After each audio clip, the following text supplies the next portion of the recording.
Earnings. Yeah, and then of course with Empire, they've been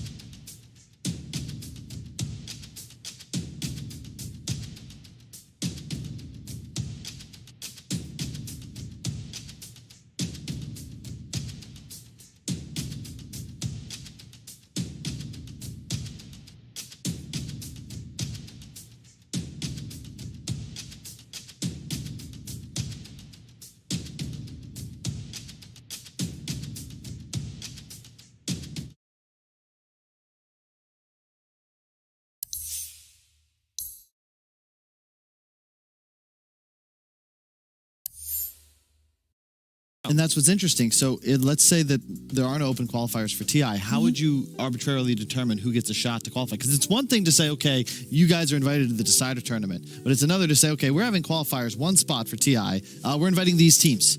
You'd have to try and run it off like placements within DPC thus far. Yeah. Points except for the top five. No, but like you could use the logic of you finish first. You could try and. Okay, but what if like two players left from a team that finished sixth? And then they finished fourth in the next season. That's true. That's true. And the three that stayed finished sixth. Yeah, that's it's true. like, That's a good point. what do you do now? But then and it just gets all complicated. Wait, are the points right now? They're attached to the org, right? Not they're attached to the team, not the players now. So if a player leaves, the team loses points, not the player takes them. Yes. So therefore, the player doesn't take points with him to a different team. So using that logic, you can just simply say if the team. What if three players leave the team? No, that's not allowed. That's no. Two players can leave the team. Three players leaving the team means nobody gets points. All the points void. Exactly. But okay, well, what if the org wants to keep the two players and the three players leave? That's not possible. Again, that is two players. But it's three players. Well, then the players, the points. The players control the those team. 3 Who's points to say hold they're the not team. the team? If those three players stick together, they hold the points. Also, why would the three players leaving not just stay with the org and keep the two players and not keep the org and the DPC? You never know. I don't know. You know what? don't know. We don't know. There's a lot of question marks here, and we'll at some point figure everything out. And let's see what ergon from Empire has figured out before their series today. Hello, my name is EcNart. I play for Team Empire, position 5. I think this format of DPC is good because every game is important. You don't have a chance to fool around, play like clowns. You need to focus on every game. I think it's great. Our goal was at least to get in a wild card of this. It's third place, if I'm not wrong. It was our goal, third place. Yeah, close goal is to stay in the upper bracket. Our game versus NoTechies is gonna be really important. We're gonna prepare for them. I don't know what to expect from a team like them. Very random team. So we're gonna prepare for, of course, to do our best. Yeah, we're gonna win versus NoTechies. To try and win this fight, which he might still be able to. Smiling Knight in his second life. They push back to RodjER there with the break. Nicely done by Empire. I would like to thank you to our fans for supporting us. I would like to say thank you for my teammates, for my coach, for doing a great job playing in this tournament. So good, for good drafts, but we did fail a little bit. So yeah, thank you for all. That was EcNart, of course, not ergon. I said it wrong. My bad. Okay, you owned it. Thank you. She was wanting to check the tape. I said it right. Yeah, but No, the thing you is said also, I knew it was supposed to be EcNart, but Ergon is the one that we're talking to afterwards. My brain I thought I said EcNart and I didn't. It's just weird. Let's see if I say it right this time around, because when we're talking about NoTechies, then I can say that we had a chat earlier with Ergon. Hello, my name is Igor. My in-game nickname is Ergon, and I'm playing mid for Team NoTechies. Yeah, we're really disappointed in our games and in our performances. We really want to show some good Dota, and we just showed some bad Dota.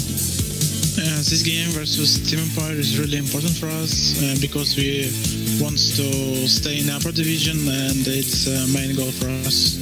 Yeah, Team Empire is actually a good team. They played very good some games, and I think it's gonna be interesting games versus them. They have a really good draft this year. I think we're gonna feel very confident when we're gonna play versus them. And I think we got a lot of chance versus them. To play versus Team Empire is a bit easier than to play versus Team Virtus.pro, but still we need to play our best. You know what's strange? What's strange? What's strange, Eva? Is that both of these teams, obviously at the bottom, have got one win, and both against the same team, and not the team that you might think. They both have a win against an invited team.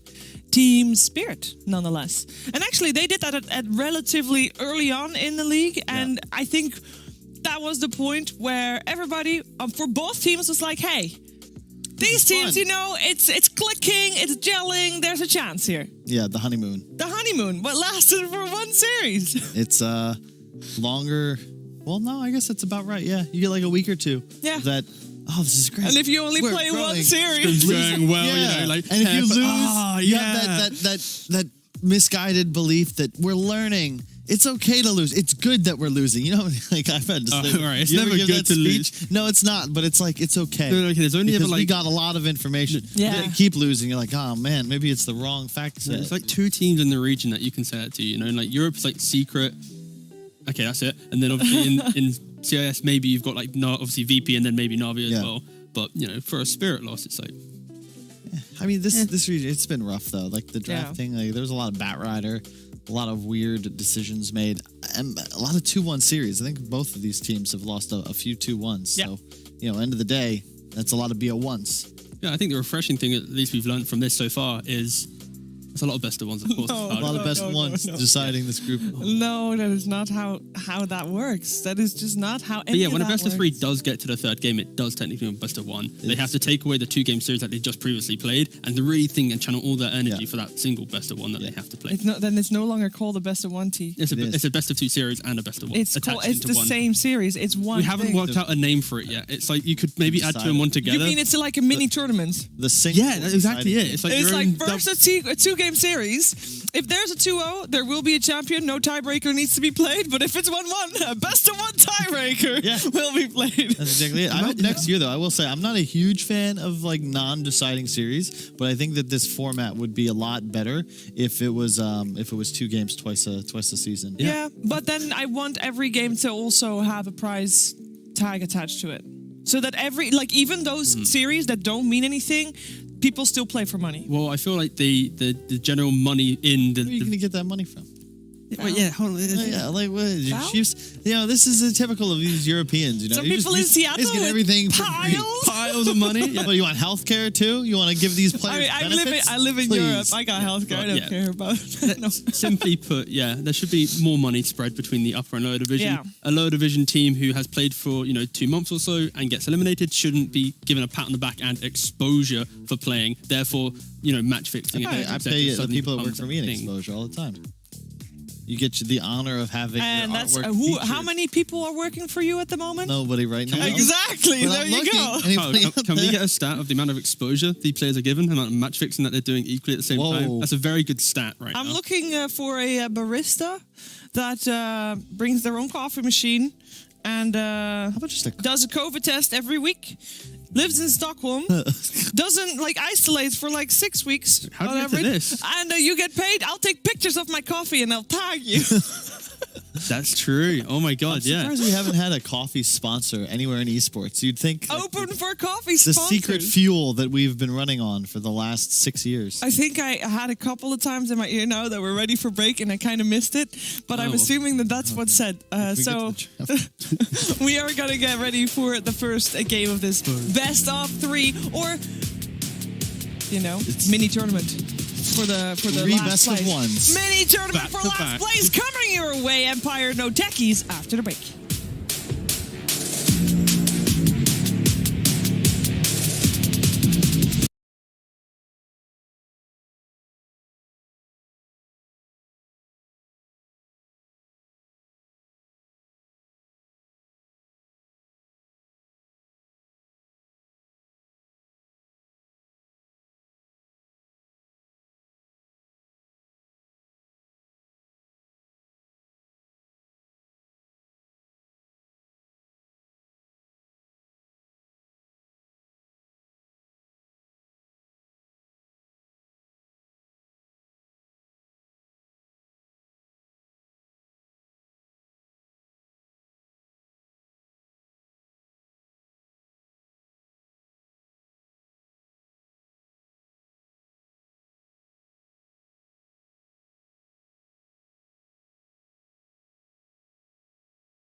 with an Enchantress from NoTechies is gwynbleidd on Team Empire. He's so, like, he's built around basically playing these spirit heroes. And Enchantress doesn't do anything to any of these heroes. So there's a lot of pressure for NoTechies to have these strong lanes, be able to pressure that, because this mid lane, unless there's a good 1v1 matchup, he is going to be uncounted in the supporting cast so far. There's still a lot of flexibility with what their 4 is, though. Sure. First Spirit's still in the pool. What else has been affected?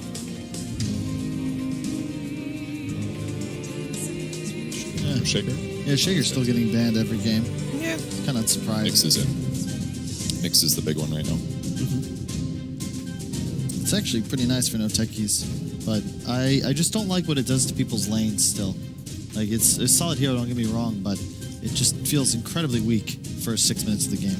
You need the right lane where the mana burn really comes into effect. If you have a lane where it's just kind of right clicks, then of course Nyx may feel a little bit more uncomfortable, especially if he's forced to just put in the wave. But realistically, how position 4s play, if they don't play the lane, they just grab the wave, reset, they kind of abuse the kind of mechanics of that. So that's why these weaker laners in some regards still get to play a strong game. Anti-mage ban is a little early there. Maybe revealing the other course they want to pick. It's a big indicator that Timbersaw is the offlaner, I believe, because, you know, anti-mage suck, they'll just happily lane into a Timbersaw. Yep. And then, yeah. And they cover, I mean, the Wraith King as well, so Yeah. you don't really want to play against any of those 3 cores. NoTechies does ban out Medusa as an answer to that anti-mage ban, just in case. You see Medusa be I don't know how to feel Game about changer. Medusa anymore. I see in NA it's like a first 2 pick, and I'm just like, this can't be real. And then in China it's picked to bid, although we haven't seen it obviously because of the Chinese New Year break. But great rapier carrier. You're always having a chance in the game, regardless how badly you lose the lanes. Instant Ursa. Yeah, this is... I dig it. The CM is on paper good because you're going to deal with the Ench creeps, but I'm always hesitant. We saw this in the series yesterday in Europe. Whenever you have these really 2 squishy supports, you're very susceptible to just getting ran at. And, you know, unless you have a formidable front line, you can't really keep your CM roused alive. Well, that's the key thing that you just mentioned. They have this front line. They have the Timbersaw. They have the Wraith King. I guess the only caveat to that is this Timbersaw, if he's laning into the Ursa lane, isn't going to have that good of a time. He has to level Timber Chain level 1. He has to go a little kind of different and less farm oriented and more kind of survival of the lane. But they are allowing gwynbleidd this last pick. So I like NoTechies, the fact that they've countered the Timbersaw, they have good aggression. If any of the supports get inside arena, they should be dead. Like, they have really good lanes, but the key thing here, the drafts are somewhat equal. It's about how they enter the laning setup. Like, are they scouting out the correct lane? Are they going to get the Ench Ursa into the Timbersaw? Because if they don't, then this game's like very, very even. CM also feels like one of those supports to me where, like, your laning stage is pretty effective, but like if you get behind, she just feels so much more ineffective than other supports. Here's So the the laning thing. stage even more important. What I'll be trying later today and tomorrow when we have our day off, Crystal Maiden 141 Meteor Hammer. I think that is the revolution that can... I think actually Shiva knows about the Crystal Maiden build that she experienced the other day. What was that? And what was that? The Moon Shard. Oh yeah! See? Yeah, I got boosted with the moon shard from my offlaners. Like, CM is a true carry. The factory But what I've learned just now is to not play games with Kyle tomorrow. Oh, Yeah, that's for it's sure. gonna work. No one expects the level 4 Frostbite. What if they just cast a stun or a silence on you? I mean, sure, that's always a possibility. Then they're wasting their spells on you. Exactly. I'm There you Crystal go. Maiden. What's up? Tanking it. And then, okay. We saw yesterday how a Invoker pick, if under pressure, doesn't really provide much to the game. But this time, I think they are covered because their side lanes are so strong. If the Invoker does have a bad matchup, he's still going to do pretty well. And look, 4 bad matchups pretty much banned out. And also, with the AM ban, the Deuce gone, no Slark, there really weren't many options in terms of mana burn and counter initiation. And that Tornado EMP against heroes like Wraith King and Timbersaw, that's kind of what you throw them up in the air, you basically ignore them, and then you go kill the supports. In addition, it gives their team fight that extra touch. And of course, it's this Ember Spirit. It was the only spirit left Yeah, I in was- for gwynbleidd, really. As Carl was talking, I was running through the bands like Spirit, Spirit, Spirit. Ember. Okay. Ember still Yeah. left. Yep. And yeah, interesting enough, because of course, Ember Spirit into Invoker, he can always Tornado your Flame Guard, so you might have to go for just a slight chains build. But yeah, it's Empire going for complete comfort and aggression. I just really want to emphasize it's about the laning setup. If the Timber is into the Ench Ursa lane, he doesn't have a game. Wraith King needs to farm. Ember doesn't feel that great into Invoker with Quaswex, so all about laning setups right now for Empire. All right, final thoughts on the draft, Purge? I kind of like the Ember Spirit. It's going to be able to help keep some distance between the NoTechies lineup and their supports. It's going to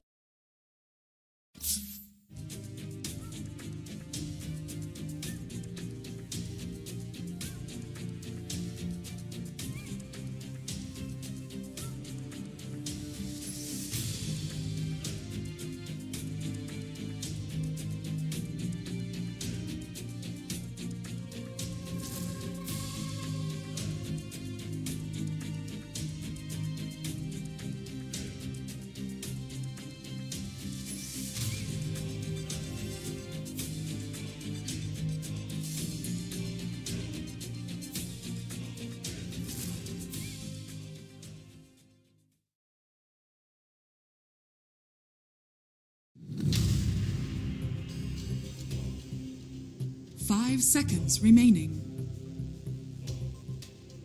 Radiant team ban.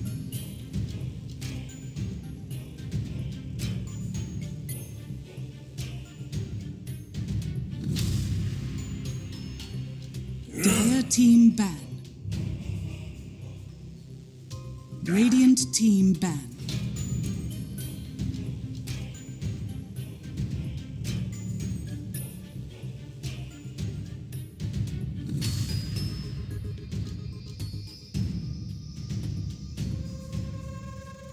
Dire team ban.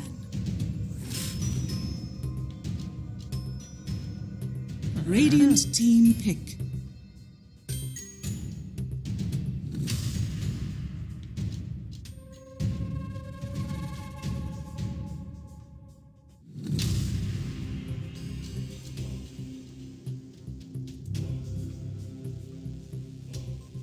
Seconds remaining.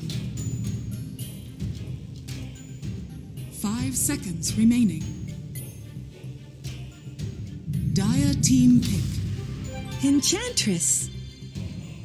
Radiant team pick. Double Shaman.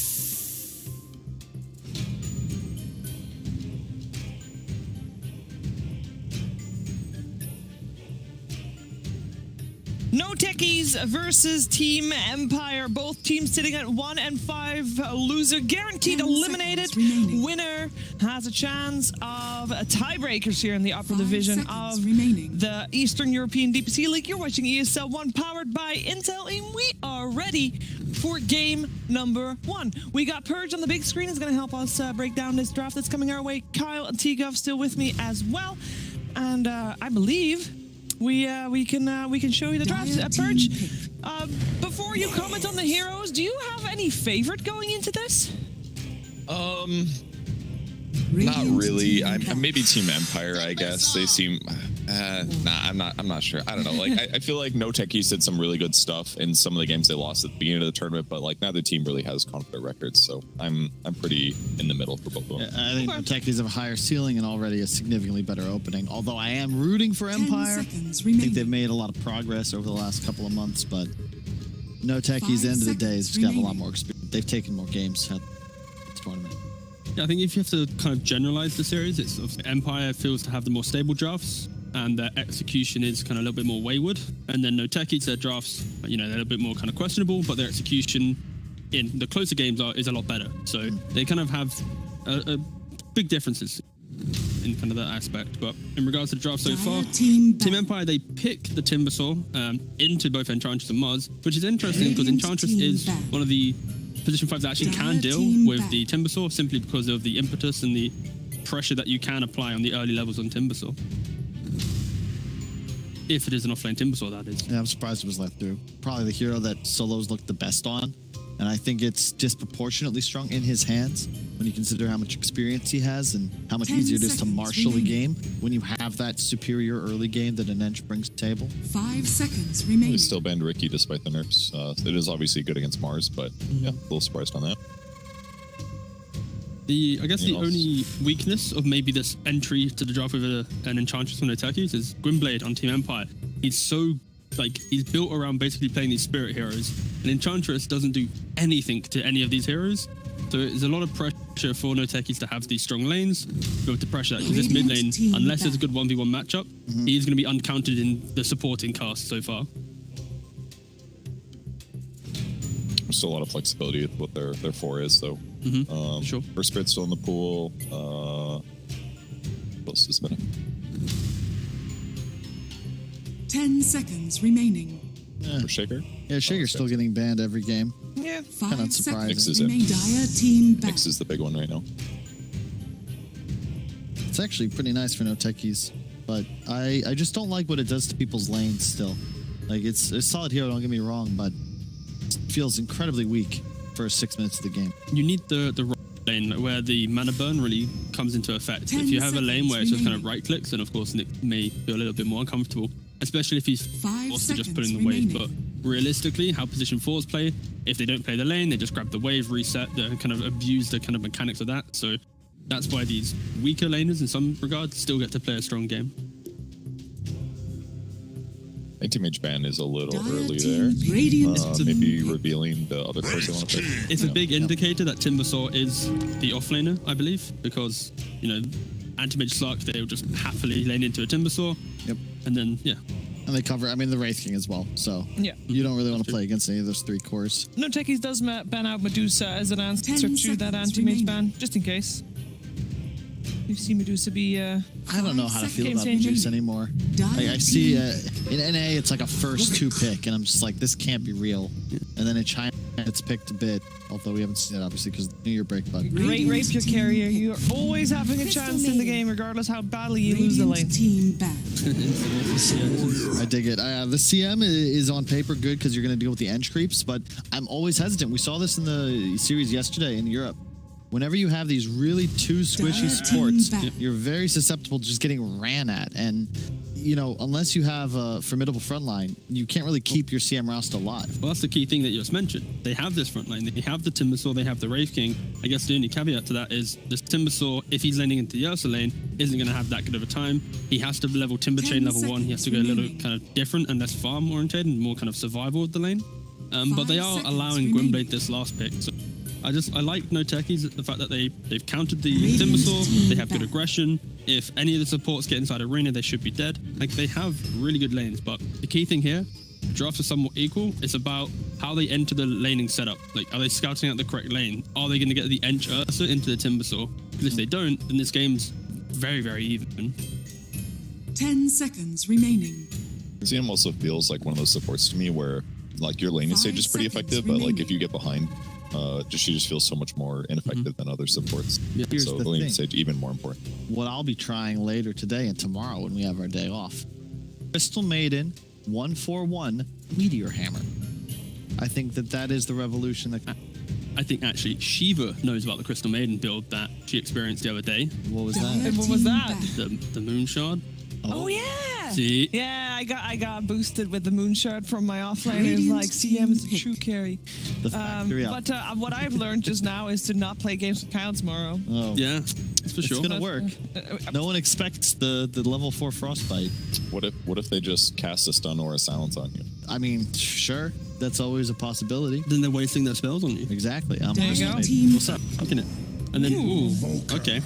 We saw yesterday how a Invoker pick, if under pressure, doesn't really provide much to the game. But this time, I think they are covered because their side lanes are so strong. If the Invoker does have a bad matchup, he's still going to do pretty well. And look, 4 bad matchups pretty much banned out. And also, with the AM ban, the 10 Deuce seconds no remaining. Slark, there really weren't many options in terms of mana burn and counter initiation. 5 EMP seconds against heroes like remaining. Wraith King and Timbersaw, that's kind of what you throw them up in the air, you basically ignore them, and then you go kill the supports. In addition, it gives their team fight that extra touch. Of course, it's just Ember Spirit. It was the only spirit left Yeah, I in was- for gwynbleidd, really. As Carl was talking, I was running through the bands like Spirit, Spirit, Spirit. Ember. Okay. Ember still Yeah. there. Yep. And yeah, interesting enough, because of course, Ember Spirit into Invoker, he can always tornado your Flame Guard, so he might have to go for just a slight chains build. But yeah, it's Empire going for complete comfort and aggression. I just really want to emphasize it's about the laning setup. Timber is into the Ench Ursa lane. He doesn't have a game. Wraith King needs to farm. Ember doesn't feel that great into Invoker with of course Wex. So all about laning setups right now for Empire. All right, final thoughts on the draft, Purge? I kind of like the Ember Spirit. It's going to be able to help keep some distance between the NoTechies lineup and their supports. It's going to make Timbersaw doing damage combos a lot easier. So I think it fits into their draft pretty well, but I think I like the NoTechies draft better. I think Invoker is really solid this game. He'll be excellent, and the support duo should be strong enough too. All right, thank you very much. I agree with this point, but I think that Malik is on Mars. I think NoTechies, specifically Solo, recognize that he's just looked real underwhelming on these off-brand heroes. Mars is his bread and butter. I think that that's going to give him a big edge. Their lanes are solid, and I'm a big believer in Invoker. So you're also you're also going for the same team that Purge is going for. Also going for tech. That's what he said? Yes. Great attention paying. Maybe another coffee in a second. How about you? No, I like the aggression that NoTechies have drafted themselves. I think that they haven't really answered the weaknesses of what the NoTechies draft have in regards to Empire. So I think, yeah, if Empire they don't have a good start like Tech 1-2, then they're going to have a lot of issues. I have no idea if stream can hear that, but yeah. I probably can. If we can hear it in our earphones, I think stream can hear it. Okay. It's not Cap. No, it's not Cap. I would imagine it's either Purge or Fog. Maybe he's picking up a microphone at the moment. Because, what's there? No, I just think, simply put, ease of execution, NoTechies, stronger lanes, can really snowball the game, and Empire just need a lot of space on the map to be able to eventually kite out. It's probably Fog. It's a long commute for him. It takes a little time to get ready.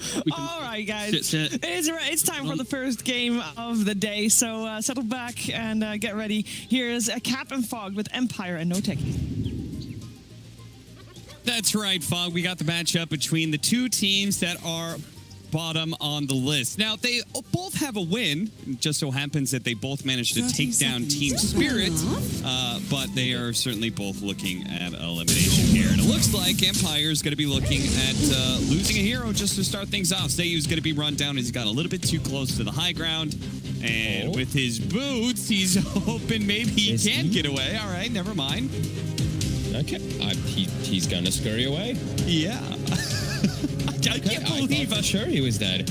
I was so certain he was dead. He was surrounded by like 4 heroes. How did he just walk away? Wow. I have no idea. Man, I'm really looking forward to this because I honestly just want to watch NoTechies get to play Dota today. Because last time I casted them, they lost in 6 minutes to a jungle Huskar. So I just want to see some better stuff out of them because I know they're better than that. And I'm always looking forward to watching Invokers, especially when Ergon's playing it. He had a rough time on it the last time.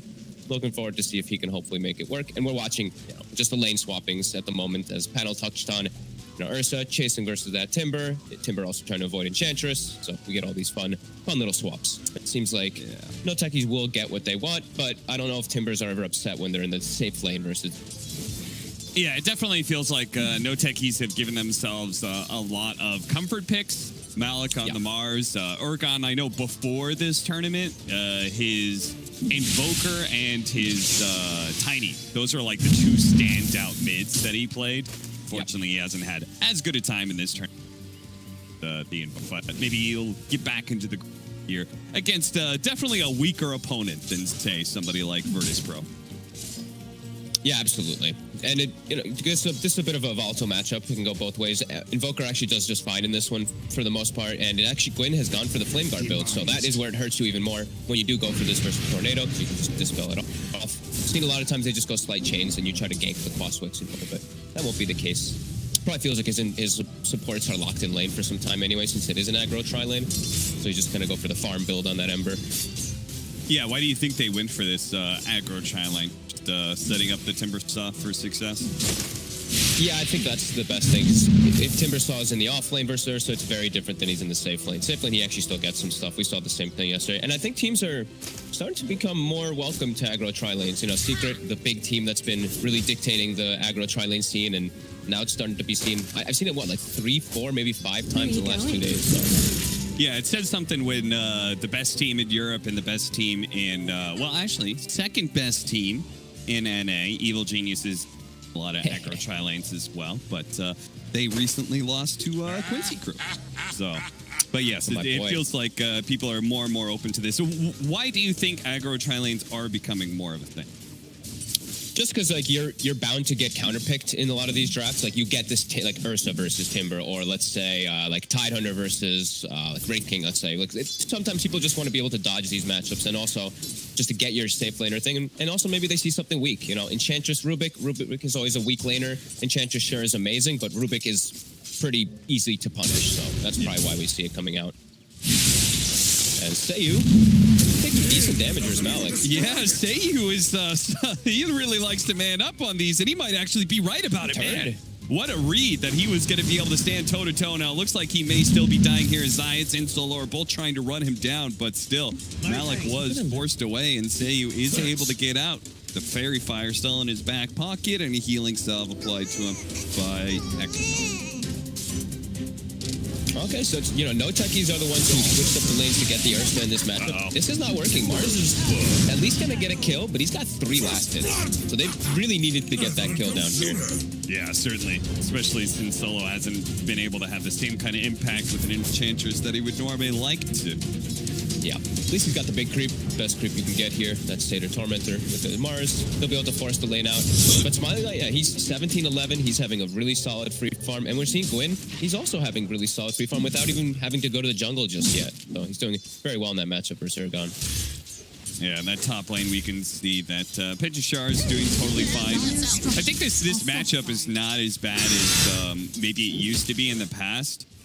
Especially in a one-on-one, just because I've seen these timber saws just like be timber chaining constantly. It's kind of like duking down the wave, and Ursa kind of has a hard time dealing with that. I saw a lot of them starting with like getting the Orb of Venom early too. Petu went for Soul. I see he has Orb of Venom queued, but maybe it's a little too late because you want to be applying that pressure right now, like pre-level 2, pre-level 3, pre-level 4, and just be able to hit back on the Ursa. So you might be getting it too late, but he's still doing just fine, and you're happy whenever you have Timber able to farm in a game, in the early game especially versus. Yeah. I guess a big question is, what are they going to do once they feel like the laning phase is kind of broken down? Like, who's going to end up going where? Where do we plant our timber saw to feel strong? Are we able to have Smiling Knight occupy a lane, or is he just going to be jungling from here on out?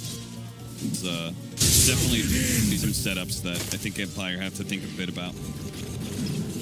Looks solid for them, though. This aggro tri lane. The supports, you know, sayuw's level 1, but Smiling Knight is having that good start. Now the battle bottom, Enchantress. Toss back into the spear against the cliff wall, but sayuw is going to pop that Fairy Fire that he had. A healing salve goes on. Solo, he gets a long-range shot that barely gets the kill. And quick D-ward immediately after that one goes out. They know that the vision was there. But I'm actually surprised to hear how long he's able to survive in all these situations. Level 1 at 5.5 minutes on sayuw. Radiant structures are fortified. Manning up, see if he can kill the Harpy. The Harpy, he does get the kill. At the same time, he dies to still... So, not sure if that one was wrong.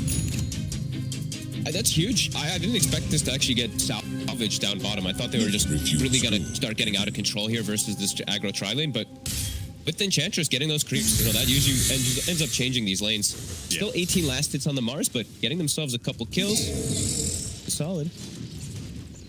I betwixt myself.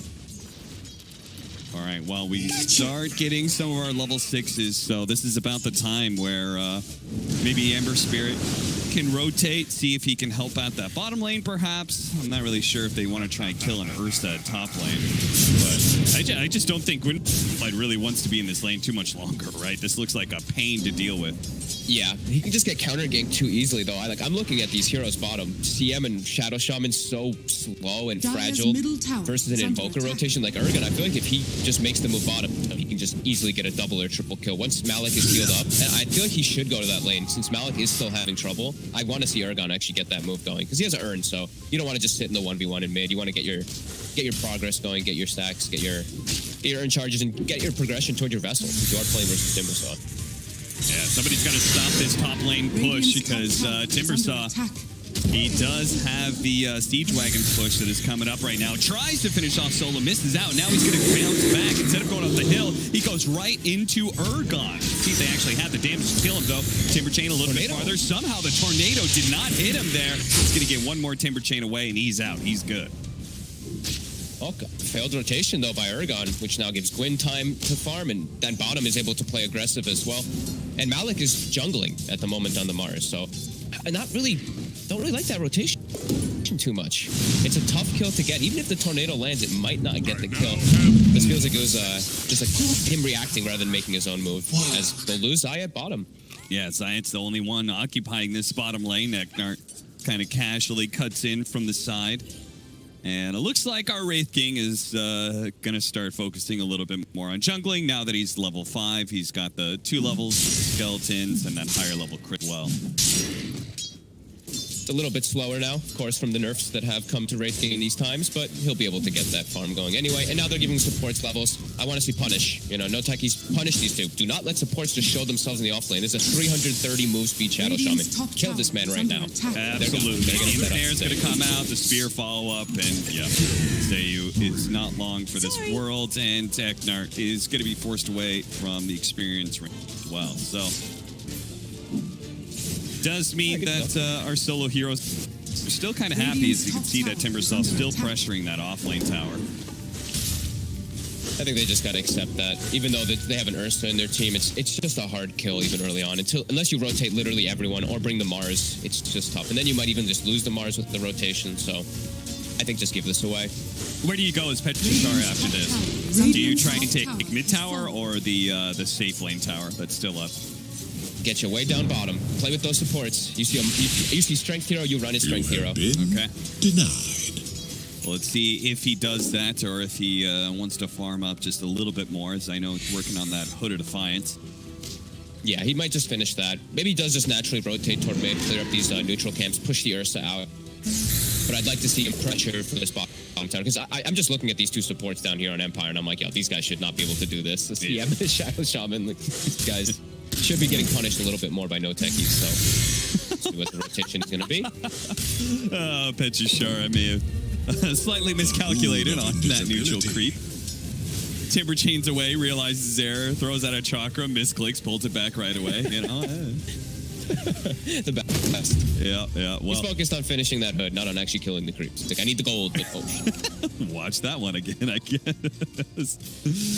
Petushara's like, surely this will kill it. No. Oh god. Oh god.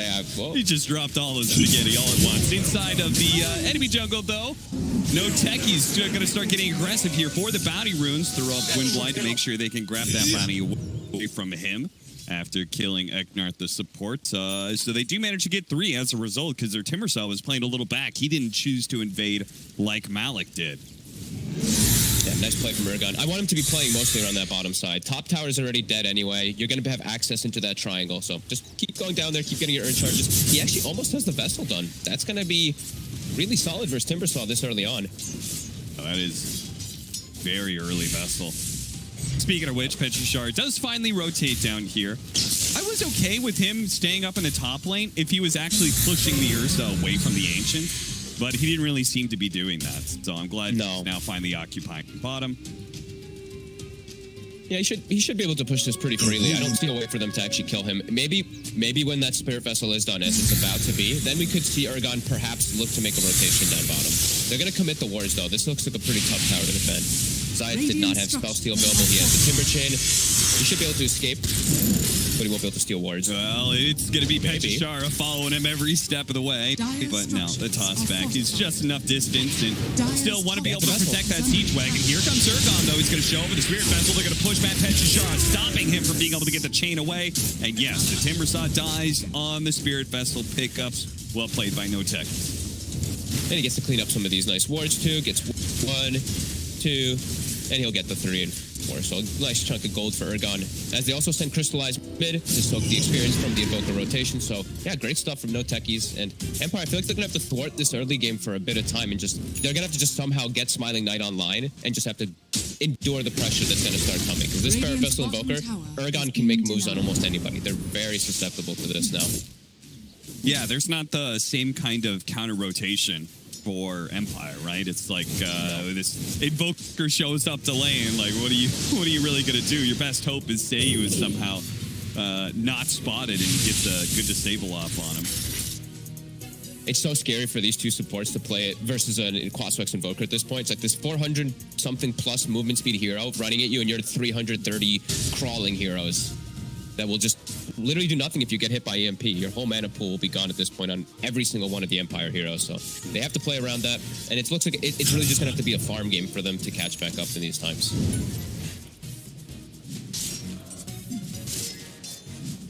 They got good heroes for it, but you definitely feel a little bit worried when you see a Timbersaw just hitting Ancients. Yeah, when he's not available to exert his pressure out on the map to be able to create some space to, you know, put some pressure on a tier 2 tower, force an awkward rotation, nothing like that. And so it frees up NoTechies to make moves like this. Exactly.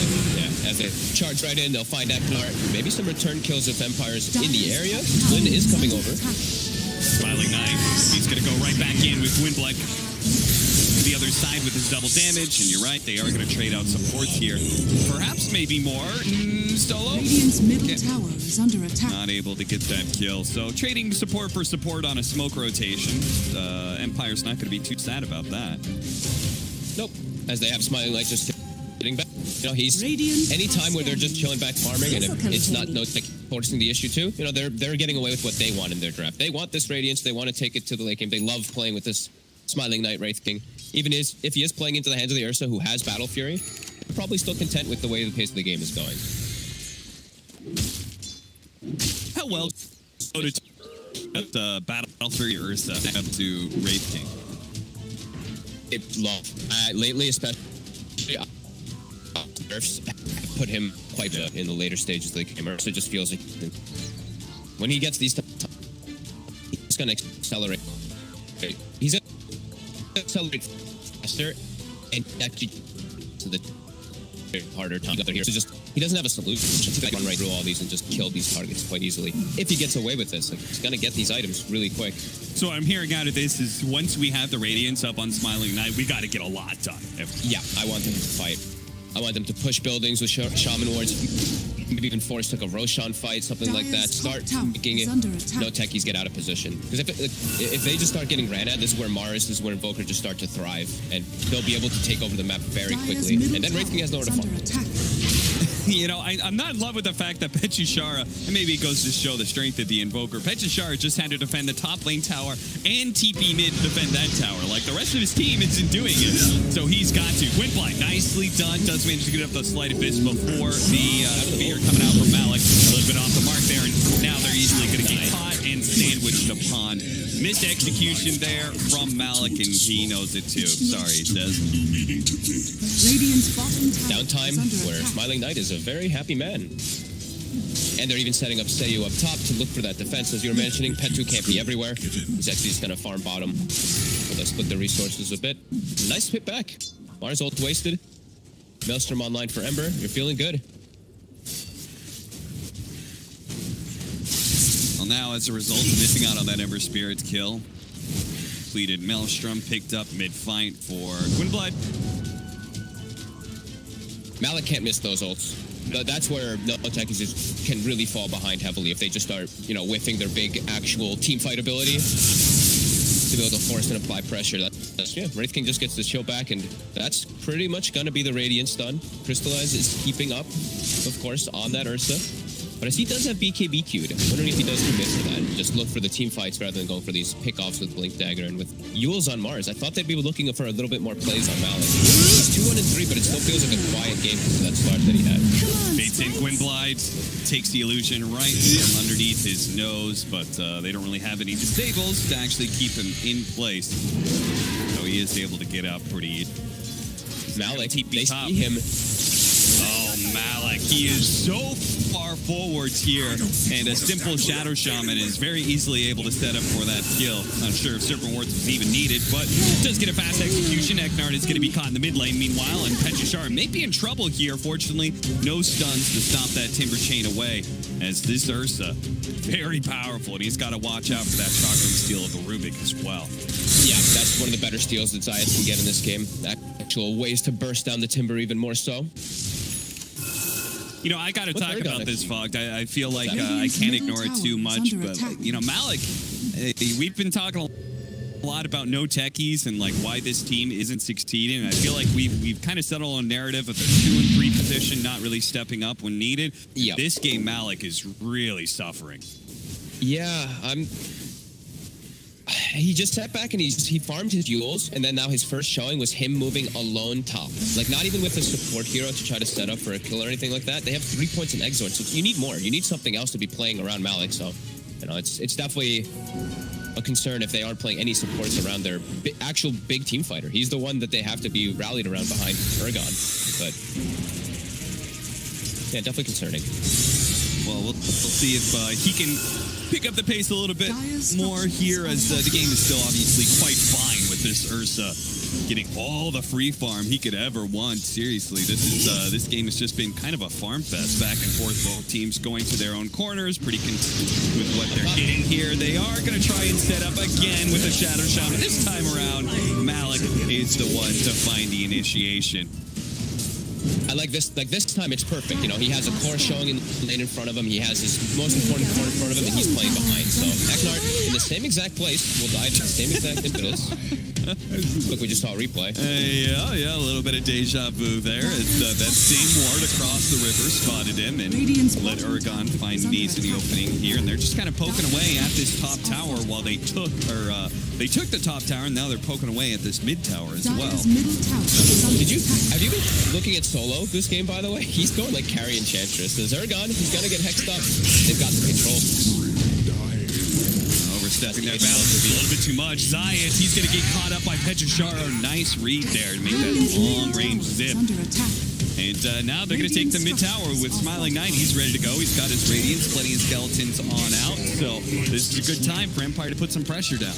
Yeah, time to actually play his 5 rather than just playing the farm game and getting that timing for your Radiance. Now you can actually look to fight every single time into NoTechies. Even though it's Ursa, as we've said, massive, about to have BKB done, they've got vision of him. And they do have that Aether Lens on sayuw, that long-range cast for Hex and Shackle. Crystallize on the run here. Successful scan, was able to see that movement coming. So good read by Crystallize to TP out there. Oh, get a slight heart attack there. The Hex was almost in range. Yeah. Another about 100 distance in just the vision. They caught him, and that would have been a massive kill. As Smiling Knight's working towards an earlier BKB to try and deal with this Wex Invoker. I like it. After yesterday seeing a Wraith King go greedy and not getting BKB and costing them maybe potentially the game, I think you have to get that item, especially versus Invokers always. Speaking of greedy, you mentioned Solo's carry type item here, and he's getting a little greedy, trying to take the enemy bounty runes, and very likely to be punished for it, as he is very tanky, no doubt, but they've got infinite space to be able to run him down. Eventually, gwynbleidd gets that kill with dominating streak. Now sayuw finds an opening onto the Rubik, which is very nice and easy, catching NoTechies while they're trying to Roche. A good sign for Empire. Man, Petu just stole the kill from sayuw. That was your kill, and Petu just came and...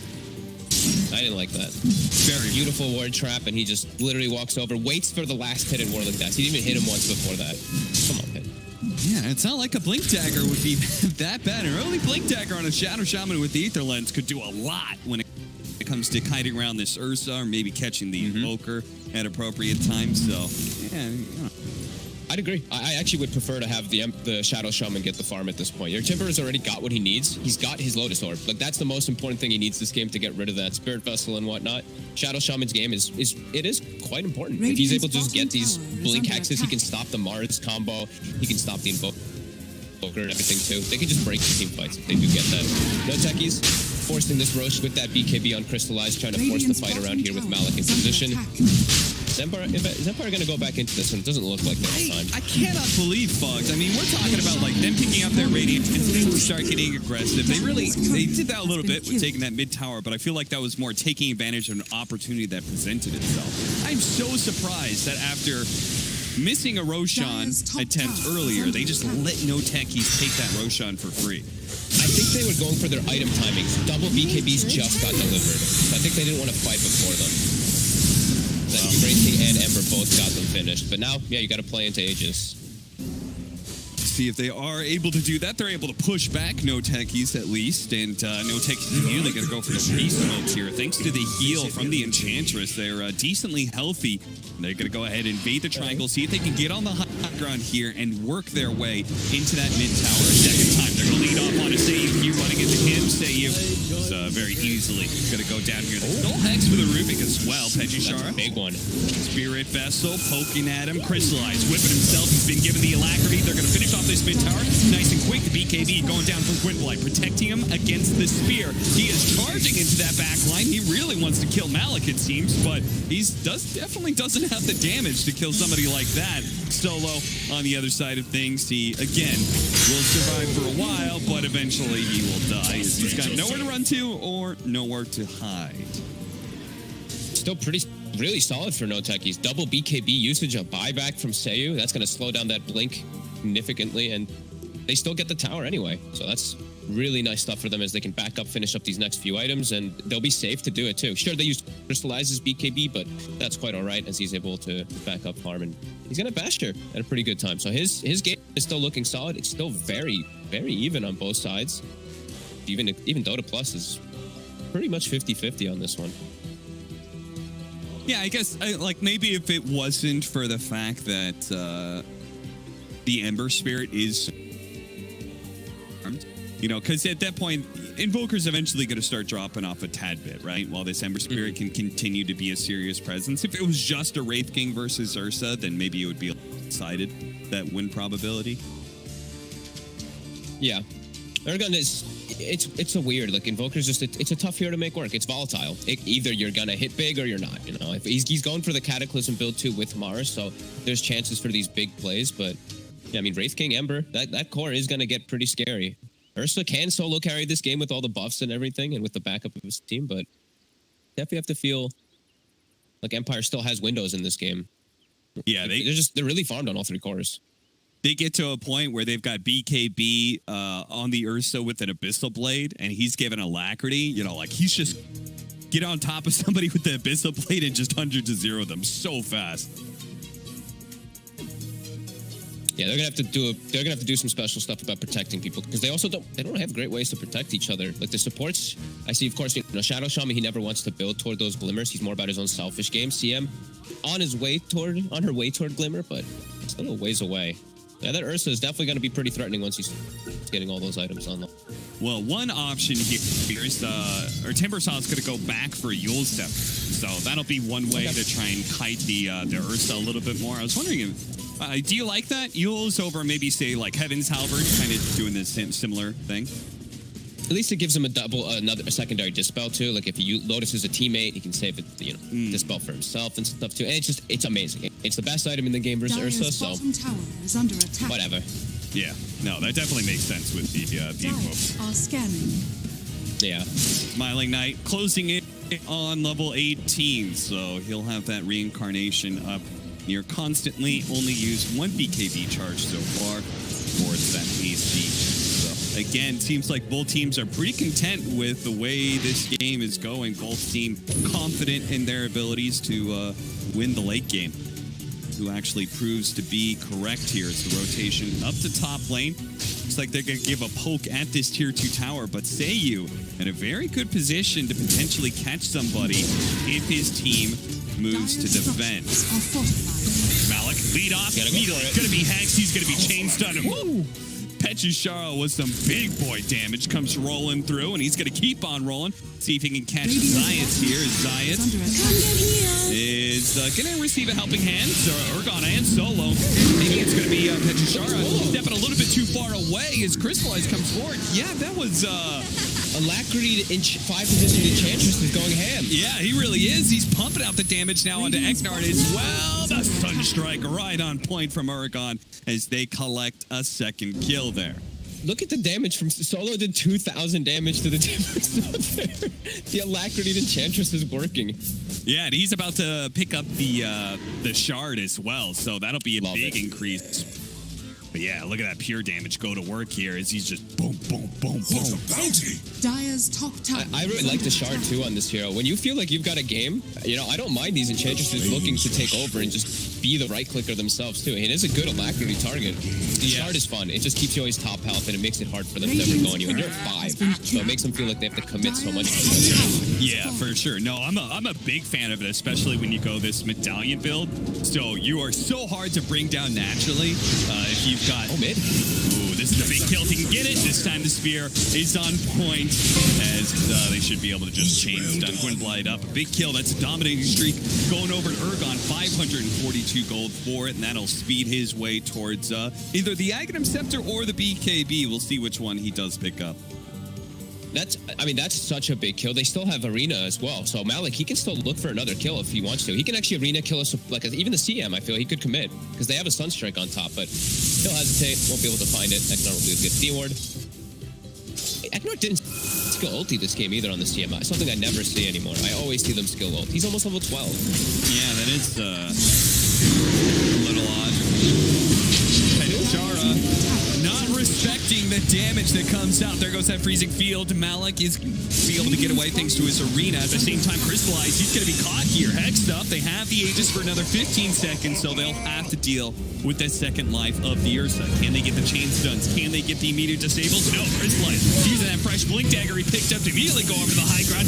Quickly killed the Crystal Maiden. Malik's going to be caught in the midst of the Serpent Wars again here. It's Petushara, a beautiful chakra thanks to gwynbleidd setting up the double stunt there. Solo gets wiped out. Now they're looking to be able to catch Crystallize as well, but sayuw is, well, if he keeps hunting, if he's persistent about it, he may still find him. He's going to see these dead neutrals and go, guys, this Ursa is still somewhere around, unfortunately, running the wrong direction here. So, NoTechies, a bad team fight for them as they were finally starting to get aggressive. Radiant are Two split up from the fight with the Mars ult and everything, and then when they lose the Ursa, he's in a really tough position. He can go for the CM, but CM buys back. Shadow Shaman has Blink Dagger, so can reset positioning, and his two supports get caught. As you mentioned, Ember Spirit getting that slight chains on the two of them, they quickly bring them down, and he has to retreat. It's just two heroes versus the 5 at that point. Nice stuff from Empire. And we're starting to feel their power. These 3 cores really farming. Malik starting to fall pretty far behind in this Mars. He has to keep finding those pickoffs, though. If he's able to find gwynbleidd like 1 or 2 more times in this game, the way he did in the mid lane, then they still got a pretty decent shot in it. But it's starting to get our favorite in these next few moments. This Wraith King is starting to get out of control. Watching that last team fight, do you have a preference here for the Invoker? Do you think he should go for the damage of the Aghanim Scepter or the BKB? I don't think he can go BKB. I think he has to. I think they have to have more follow-up for Malik. It can't just be Crystallize, the one that's pumping up. You can't rely on Crystallize, and honestly, like, Solo as well. As I'm seeing Solo doing much more in the fight section than the Invoker lately, he has to get, He's pretty close. Actually, I think he has it. Yeah, he has it finished. All right, so another big power spike for NoTechies' side. It's only 5 points in the Exort at the moment. Cataclysm can still do the trick if they find the right disable. That's all up to Malik in finding that initiation with his Blink Dagger.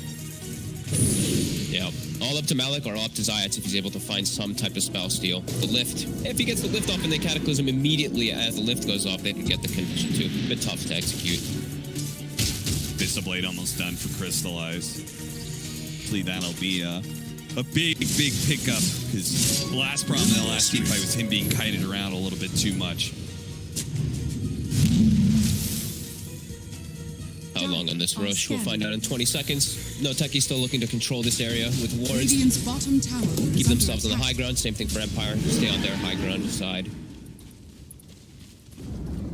Destruction. That'll help Crystallize quite a bit if he chooses to pick it up right now. He's got the Mindbreaker. Roshan is going to be coming up right now. Nobody has vision inside of the pit. Nobody put their courier up there as smoke. It's going to break here onto the Ursa. It's going to go right through him. Petushara is straight on in with Smiling Knight popping his BKB. Looking to be able to keep Crystallize down, but in his rage, it's going to protect him. Now he's got his BKB. He's going for the Timbersaw right now. He blinks over to the other side, chooses to go for EcNart instead. Does manage to get a lucky bash. Here comes the Sunstrike. The Cataclysm, though, just doesn't do quite enough to get any of these kills, as ultimately Crystallize gets kited way too much. And oh yeah, I guess Untouchable does work on wards now. They made it since they put it into his ultimate. Dire's top tower. Yeah, I was wondering why he wouldn't die a little bit faster. And a huge fight. Malik, he gets the arena off. They all just pop BKB and walk right through it. And the way that it starts off is devastating for NoTechies. Crystallize caught on the low ground for a quick second, and they get these chain disables onto him. He's half HP before he gets enraged BKB off, and then he's frantic in the fight, unable to find a target. And Wraith King doesn't even end up losing his ult. That is a devastating hit for NoTechies, as Empire now fully in force. And Roshan in about 1:40 seconds. Now they have wards out. Now they have coverage in this area. The next fight is probably going to just dictate the entire game. See, look, with his BKBs, the arena goes out, but he doesn't actually control anybody. Crystallize has a hard time putting damage on him. And he's going to go this Abyssal Blade, and that'll help him, but I just saw that Ember Spirit is picking up a Linken's. So he may not even be able to lock down this Ember Spirit. They may still remain so mobile that he can't actually kill the backline of heroes like he wants to. He's got to find a way in there. Him and Ergon have to find avenues into the back line. I mean, Malik, too. He's got the blink. He doesn't have BKB, so it's a little harder for him, but he has to get these arenas onto these squishy heroes. He can't let the supports just run rampant. Oh, has to find Shadow Shaman. I mean, that was like a full shackle duration out onto the Ursa. So that is just not going to be acceptable if you hope to be able to win that game.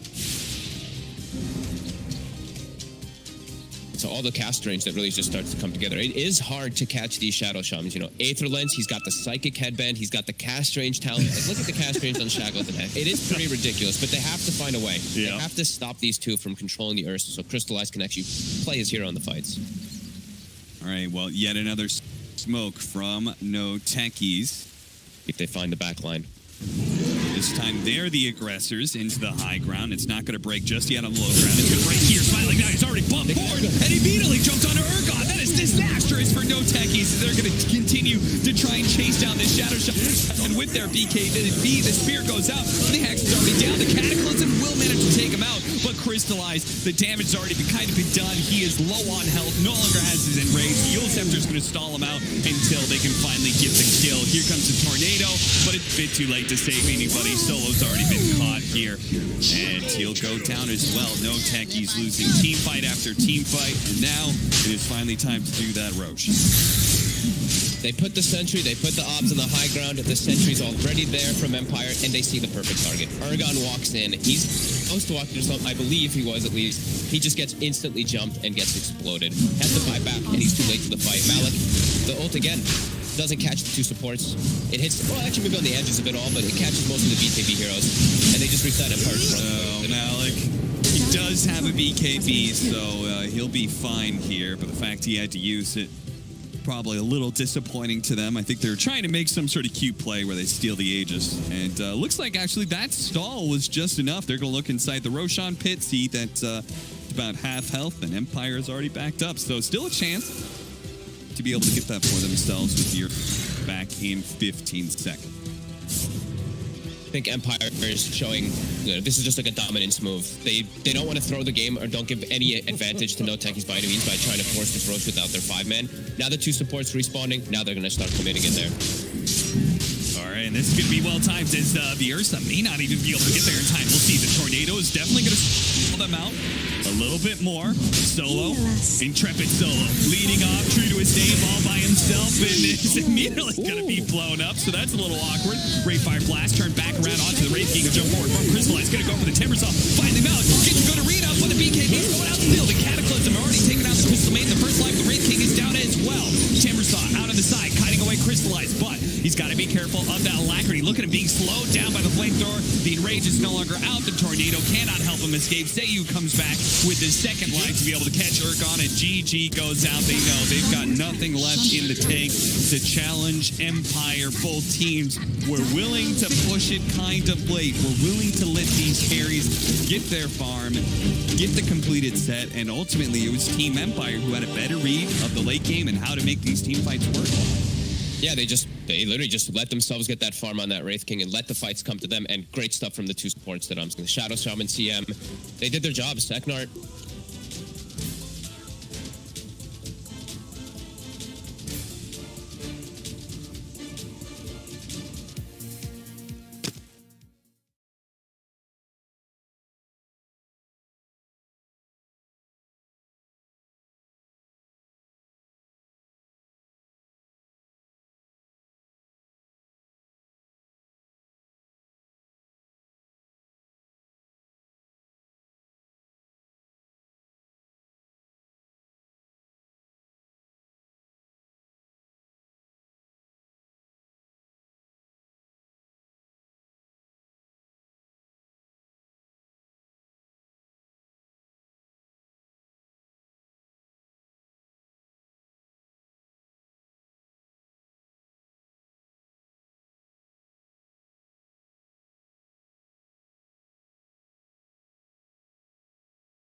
Empire, the adjustment that they made is when you see this NoTechies ban of Beastmaster, because of course when you're second pick and you get to kind of answer a shaman with Beastmaster, it's very strong.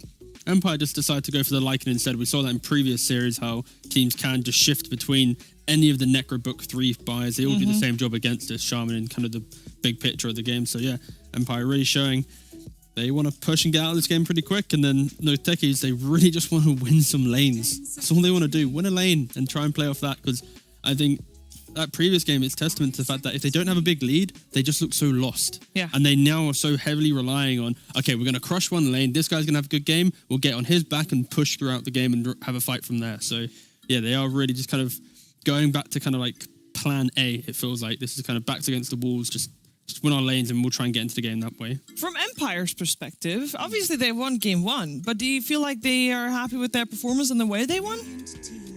They had a slower draft, right? So the aggro tri lane, the way in which they set up their game was very good. I think there were some questionable points, but overall, big picture, they're comfortable. Their draft scale is better. They're going to eventually win it if they don't make mistakes. It just wasn't a perfect game. I was real shocked. I saw Wraith King, you get this kill bottom, you don't have skeletons up, and he retreats to the jungle to farm a stacked hard camp without skeletons. It was like, maybe it was a little early here. You both the supports stayed bottom. Like, why did you leave? You could have just hung out for another 30 seconds, and then you go leave with some skeleton charges. But, I digress. Kylie gets his supports more farm that way by letting them take. Yeah, but they die. They're going to die every. I would love hearing Fog, because Fog does the same. We're playing games together sometimes. He's like, we cannot let this lion sit in this lane and farm. Somebody come kill him. I'm losing my mind. And I totally agree. You cannot allow these heroes with like no boots, 200 HP to just sit there and free farm. It's game losing. So that's small stuff, but I think macro wise they did a really good job. Yeah, exactly. That was I agree. like watching the game. I was like, how are they always here to defend mid tower? They were like always on time. I think that takes a lot of discipline. Yeah, for sure, 100%. Yeah, Empire did play very well, especially with kind of what they had. They just had to really bring out the most in their heroes. So props to them. Yeah, and props to them for being ready with the timings of the BKBs when. it just wasn't very believable. That's all. What? It was very believable. I believed it as well. Kyle, please. It's like when I was like Matt's 7. doing his job. And my mom was like, Just trying to do a thing. oh, good job, Kyle. You almost colored in all the lines right. All right, Kyle, It's we like, have to be realistic right now. We're talking about 2 teams in the bottom of the upper division, right? I can't give them the praises if they're suddenly channeling for top 2, am I? I can't be like, True. damn, Empire, great job. No, none of that. I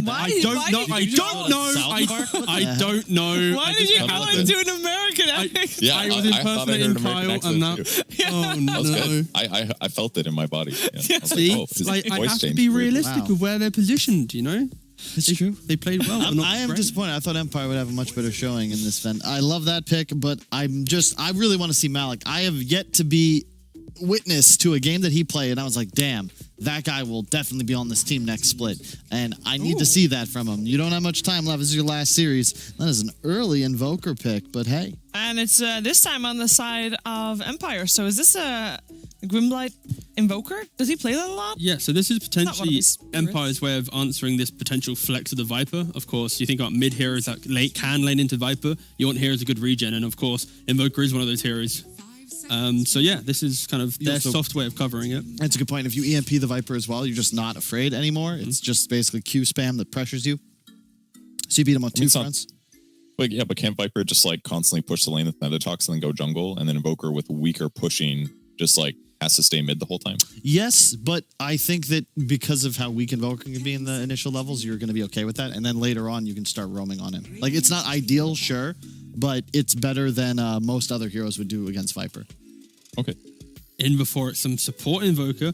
Mid Possible, always possible. Empire's 1 game up. They're like, you know what? Do you want to play your Come on, mate. This is a game for you. They're Lycan and the Death Prophet so far, very flexible. They've played it on multiple positions, so I wouldn't be surprised if they try to flex more often. No, sorry, Where did you go? I was fussing with a light. I like to pretend that I can like capture it, and then harness it and throw it at other people. Speaking of harnessing, we need to put a belt on Kyle and just tie him to the desk we with, do. like a 4-foot leash. All right, I'll tell you why not. They said it's okay to walk around during the draft, trying to get... I'm a kinetic thinker, all right? I got to move around. Moving around is different of being distracted by light. Pretty light. I thought the camera was going to stay on the players. Nobody warned me. I'm You want pretty them to sure the warn you only every reason time. they started including you guys on camera is because Kyle keeps doing weird shit. That was where it first started, from my perspective. Yeah. It's like always players, and all of a sudden Kyle's doing circles, and I'm like, all right, well, Back. Guys, let's focus. new meta. Let's focus on the, All right, the so meta we in got front of us. Kunkka Enigma banned on the side of Empire, PL Jugger banned on the side of NoTechies. So they are still expecting a hero to be picked up for Smiling Knight. They do not believe in his Lycan, seems. Yeah, this is indicator of it's going to be Viper offlane. I wouldn't be surprised if this Pangolier is some like weird 4 position maybe. Bloodseeker Shaman in that safe lane. And then picking up like some mid last just because the Jug PL ban indicates an offlane Viper. Have we talked about that sausage dog machine yet? What?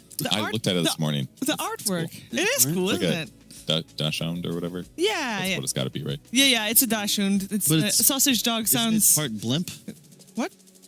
Oh yeah, it's like an old-fashioned train. It's a steam train, but it's weird that it has the horns where it says that where the steam is coming out of. They are pointed towards his head. That is not the normal way, because if we now goes forward, then all the smoke gets blown back good into the pipe. I'm never letting you into an abstract art museum. That's for sure. Unless those are intake valves, but they clearly have exhaust. They clearly so have you're right. exhaust, unless it's going the other way, and we're just, it's the other way that is going. The tail is the front. On the flip Dogs side, are not good at walking backwards. yeah, on the flip side to that though, guys, I would say though, if this is NoTechies' last game, Ergon, he has been a stellar chap throughout this series. Yeah, he has. This tournament, his interview's been very good, and of course, this is NoTechies' final series. So yeah, I think Ergon alone has been kind of like the standout player for me for this team, just Same. because of his kind of charisma that he's brought. to And the- he is the only one that is willing to talk to us, which is a big plus. That is true. And there it is. There is the final pick, mid TA coming into play now into the Invoker. If it is Okay, that not Invoker. that great typically, but like obviously it's fine in lane and you can farm really well, but it always feels like it kind of falls off quick after the mid game. But there's pretty weak disables on the Empire lineup, and getting the ability to just do tons of single target damage to either Invoker, Lycan, or Death Prophet looks pretty good to me. Yeah, this Lycan has to now, in my opinion, go to the offlane role because you're against Pangolier, against Bloodseeker, this eventual kind of block potential of TA. If this is a carry Lycan, the game's going to feel very, very awkward. So they need to find that Smiling Knight carry that's going to get them the victory. Is it a 5 Shaman then with 4 Pango? I mean, it could be Viper support too, realistically, but Yeah, realistically, yeah. not as good as We these. have not seen TA outside of South America. No, that's not true. Southeast Asia had actually a first phase pick TA. I think it lost. I'm not sure if it lost, but it did have. And also in E, I think, and there was an Alliance game where there was a TA Oh into my. FF. They go for a Naga. That is a hell of a pick in this spot. Chappie, the coach, 100%. He's a big Naga player, and he's like, lads, this is It's the game. time. Yeah. Ooh. Ensnare's really good against Pango. They don't have the best AoE, so Illusion Swarm against Viper and TA is both good. It is a Viper support, so it's a little bit less good, but definitely a solid Naga pick. I like it. Yeah, no, I like this Naga pick for sure. It's the idea that the early time that the Naga can't play Dota, the Lycan should be dictating the tempo of the game, kind of offsetting that greediness.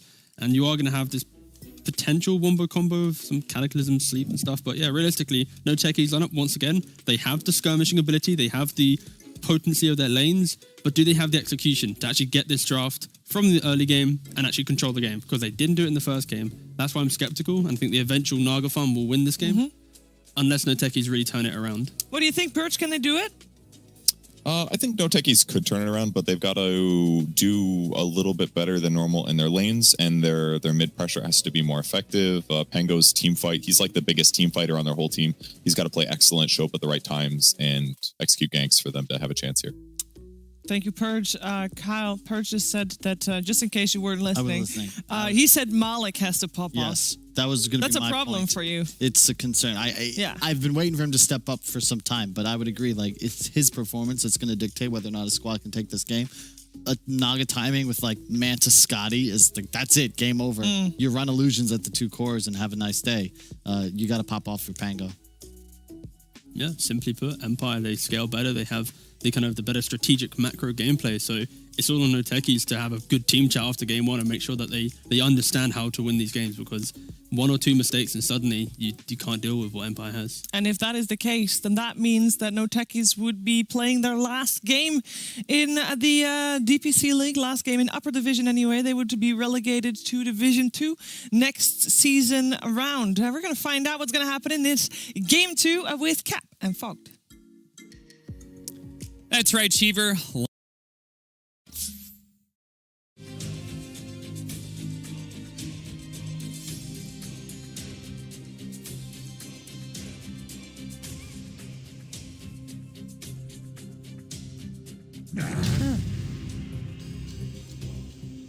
Okay, we're going to crush one lane. This guy's going to have a good game. We'll get on his back and push throughout the game and have a fight from there. So, yeah, they are really just kind of going back to kind of like plan A, it feels like. This is kind of backs against the walls, just win our lanes and we'll try and get into the game.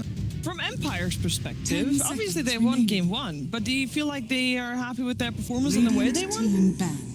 They had a slower draft, right? So the aggro tri lane, the way in which they set up their game was very good. I think there were some questionable points, but overall, big picture, they're comfortable. Their draft scale is better. They're going to eventually win it if they don't make mistakes. It just wasn't a perfect game. I was real shocked. I saw Wraith King, you get this kill bottom, you don't have skeletons up, and he retreats to the jungle to farm a stacked hard camp without skeletons. It was like, maybe it's a little early here.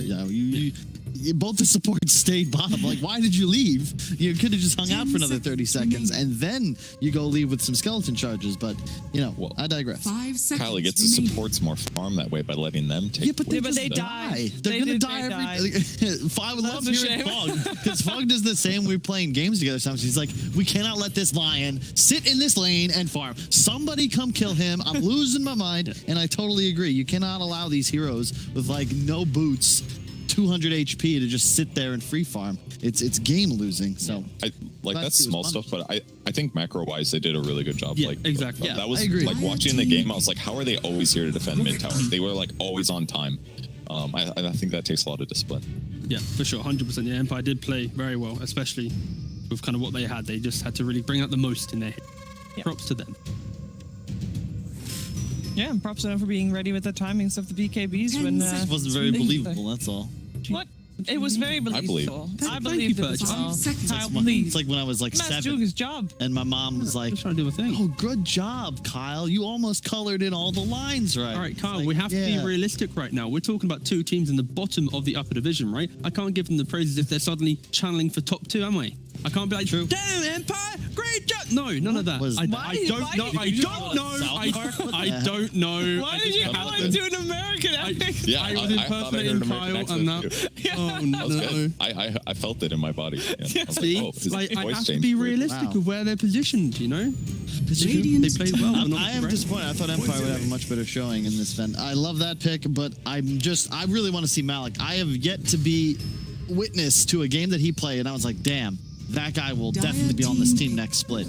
And I need to see that from him. You don't have much time left. This is your last series. That is an early Invoker pick, but hey. And it's this time on the side of Empire. So is this a gwynbleidd Invoker? Does he play that a lot? Yeah, so this is potentially Empire's way of answering this potential flex of the Viper. Of course, you think about mid heroes that can lane into Viper. You want heroes a good regen, and of course, Invoker is one of those heroes.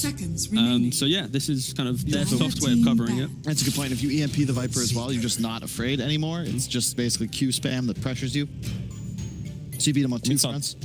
But can't Viper just like constantly push the lane with Nethertox and then go jungle, and then Invoker with weaker pushing just like has to stay mid the whole time? Yes, but I think that because of how weak Invoker can be in the initial levels, you're going to be okay with that, and then later on you can start roaming on it. Like, it's not ideal, sure, but it's better than most other heroes would do with Viper. Okay. And before it's some support Invoker, mid. Possible, always possible. But Empire's one game up. They're like, you know what? Do you want to play your Come on, mate. This is a game for you.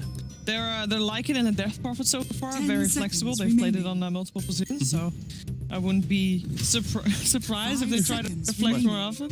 Where did you go? I was passing with the light. I like the pretend that I can capture it, and then harness it and throw it at other people. Speaking of harnessing, we need to put a belt on Kyle and just tie him to the desk, we do. like a 4-foot leash. All right, I'll tell you why not. They said it's okay to walk around during the draft, trying to get... I'm a kinetic thinker, all right? I got to move around. Moving around is different from being distracted by light. Pretty light! I thought the camera was going to stay on the players. Nobody warned me.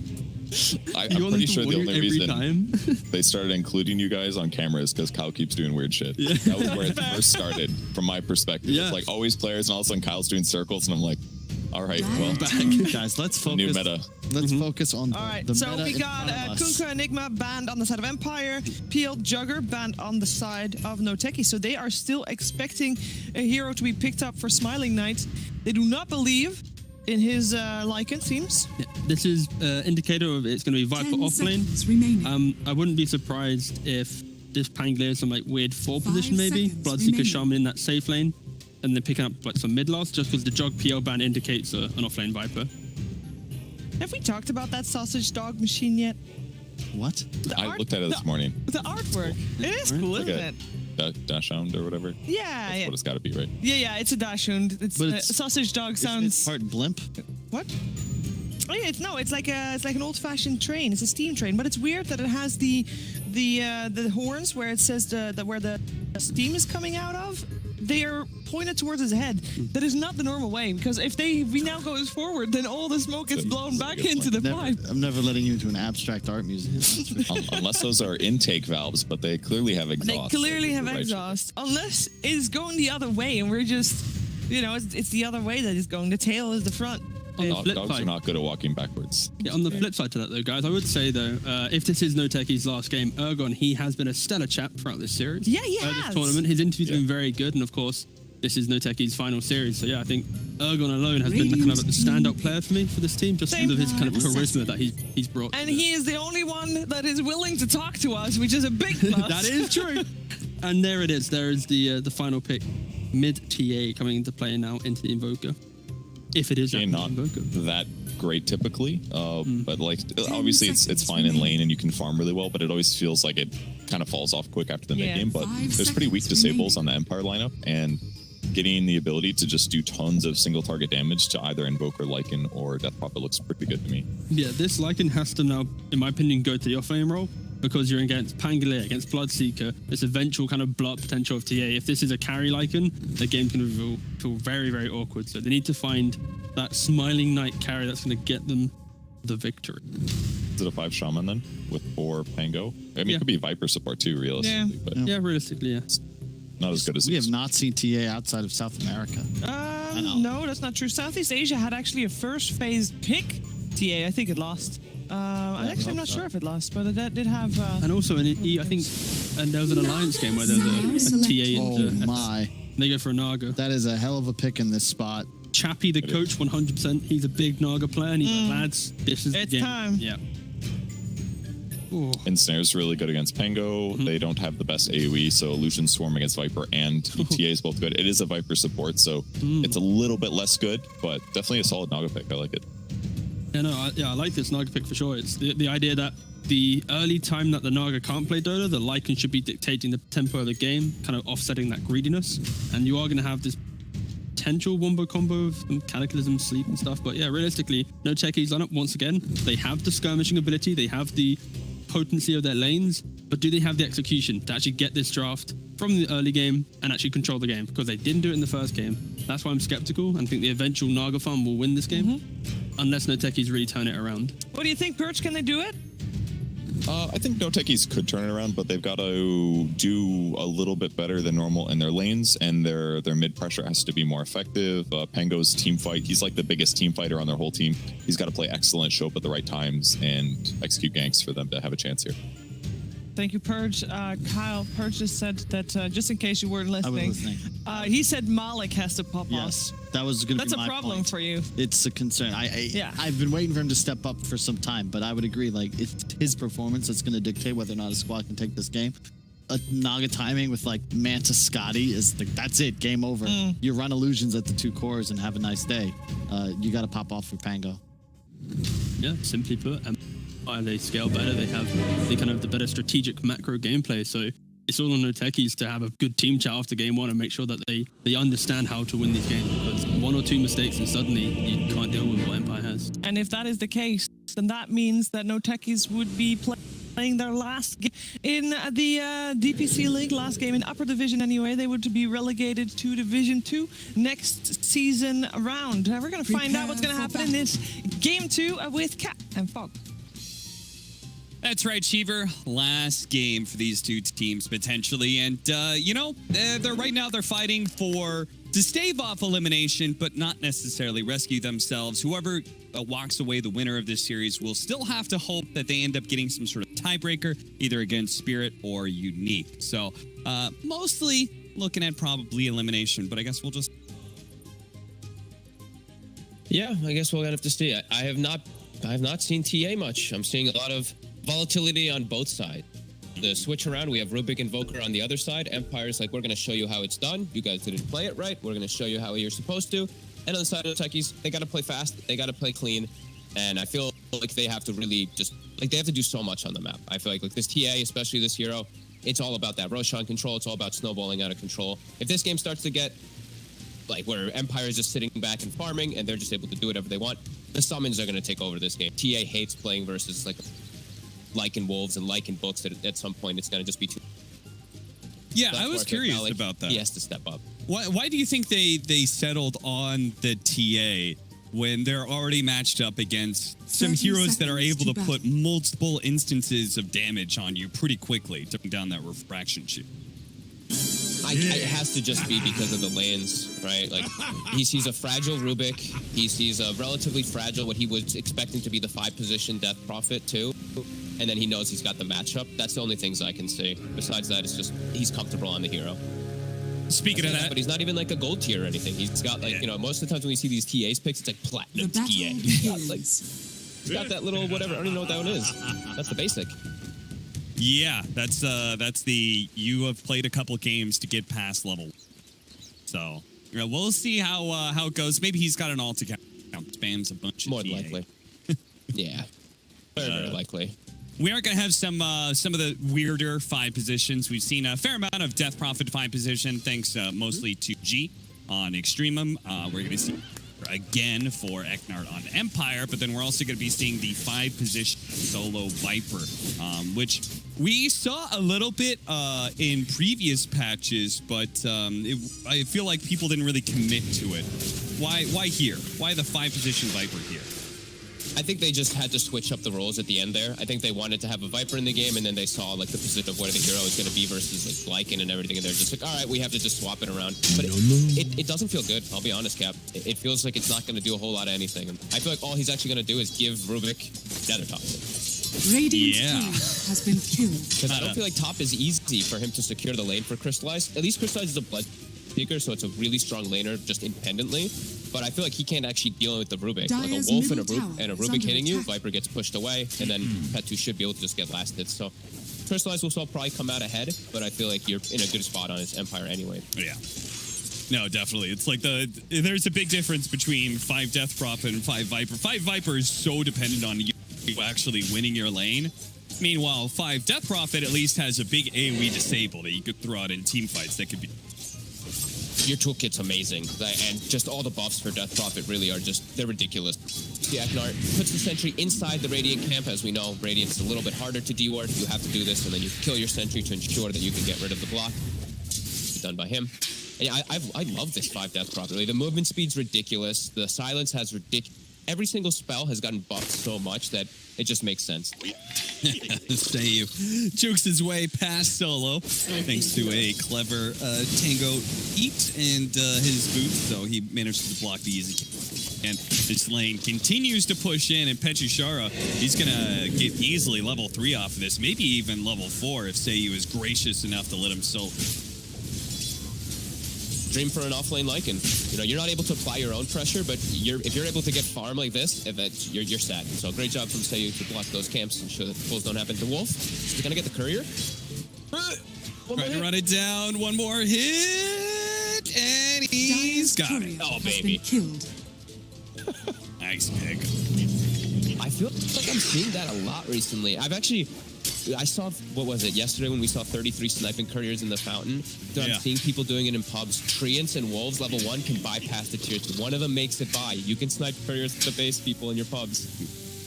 Yeah, it's definitely an obnoxious. Look at sayuw again, putting his body on the line here to make sure he gets another block onto that easy camp. He's just not letting solo pull the wave back whatsoever.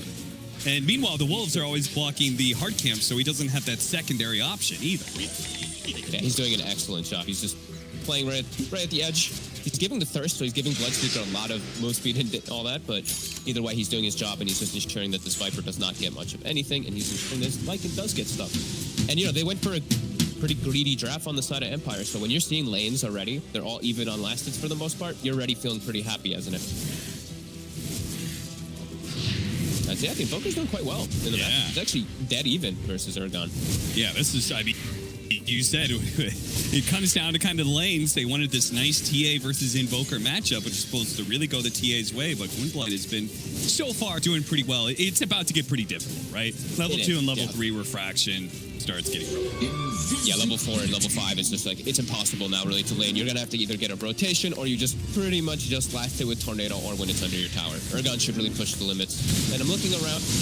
I want to see Zayac stacking ASAP. I'm watching right now, they don't really have many. That's the biggest thing. It's the most important thing. That's why TA is picked. It's literally to farm Ancients, snowball. Just big advantage, so got to start getting that prepped up soon. Probably on the bounty. I mean, doesn't want to just leave all alone bottom. Yeah, I could definitely see once you ensure the Pango a couple of levels, this is definitely a lane that he's not going to be threatened by.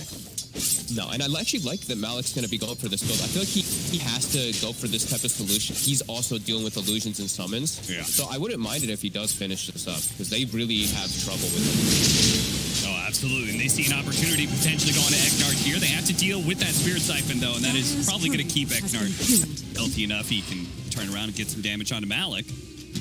Smiling Knight using his move speed to threaten them. Still, though, they pushed him back. Ensured the bounty runes there. While Crystallize and Solo look to do. Smiling Knight's holding a skill point this whole time, too. So he's just in case waiting for an opportunity. If they go for TPs or whatnot, he'll have an instant if needed. 0-1 build Zayac. Spotted. They're actually going to skill the ensnare there. Maybe try to set up for the kill. Gets around. Is that going to be enough? Yeah, that damage comes a little bit too fast. An early Riptide. You lose that armor, and they make pretty short work of those supports. First blood, Smiling Knight here at 5.5 minutes. It's a little bit of a slower laning phase. Naga Siren getting first blood, though. Not what NoTechies wants to see. As I feel like this is so important. Every time I see Naga Siren, when I play it, everyone goes like 4-0-4. I absolutely hate that. You are just a useless hero that does nothing but farm. Love when you can at least get 1 point in there. It doesn't hurt you that much, so I'm always happy to see players go for it. Sure, your Riptide armor reduction gets hurt, but getting a kill is huge. Just having an extra form of disable from a carry is always good. Yeah, I can vouch for that fact because I've been playing a lot of 5 Naga Siren, 5 and 4, and you really don't need those higher levels of Riptide to farm. All you really need is the maxed out illusion. 1 level of Riptide will do a lot of work. TA going to jungle. Wolves starting to annoy her. Petu being obnoxious, really. It's liking right now. Level 5, not quite level 6. He could do this rotation. When he hits 6, he's going to have Book. He could definitely swing onto a move onto the mid TA with an Invoker, and that could easily shut down Ergon. I think I want to see that from Petu ASAP. So I think he's just going to farm jungle, give Rubik the lane. As sayuw, he's gotten like 0 experience topping solo. Yeah, that's nice. You know, you help me out. Now you get to have the solo lane, so you can kind of recover. There's just a lot of things about this Lycan that are unique to the hero, right? It's like the fact you scout out with wolves, they pick off couriers like you're talking about, the fact you can jungle so early as an offlaner, be really efficient at it. Early rotations into the mid tower. Courier, nice. Petushara was indeed paying attention.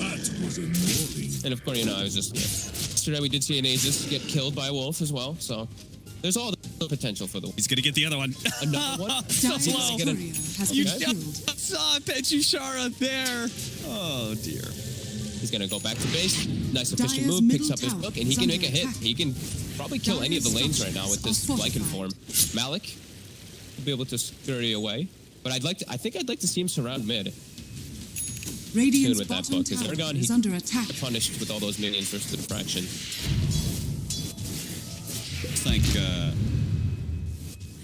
Malik was thinking about going back for the Orb of Corrosion. Invisibility. Which I'm a little bit surprised. I mean, shouldn't you just finish off the Maelstrom against this high armor hero? Oh, they are going to be able to get a lot of magic damage onto this Naga Siren now. Level 6, but no levels in Song, which is pretty common. So nice little rotation here. Might be able to get a bit more out of it. The Spirit Siphon, though, man, does so much to keep EcNart alive. gwynbleidd be able to run somebody down here. He just spot Malik in a second, sees him. Radiant's middle tower Throw out the is under attack. tornado. If anything, he's got terrible science here. Tornado EMP.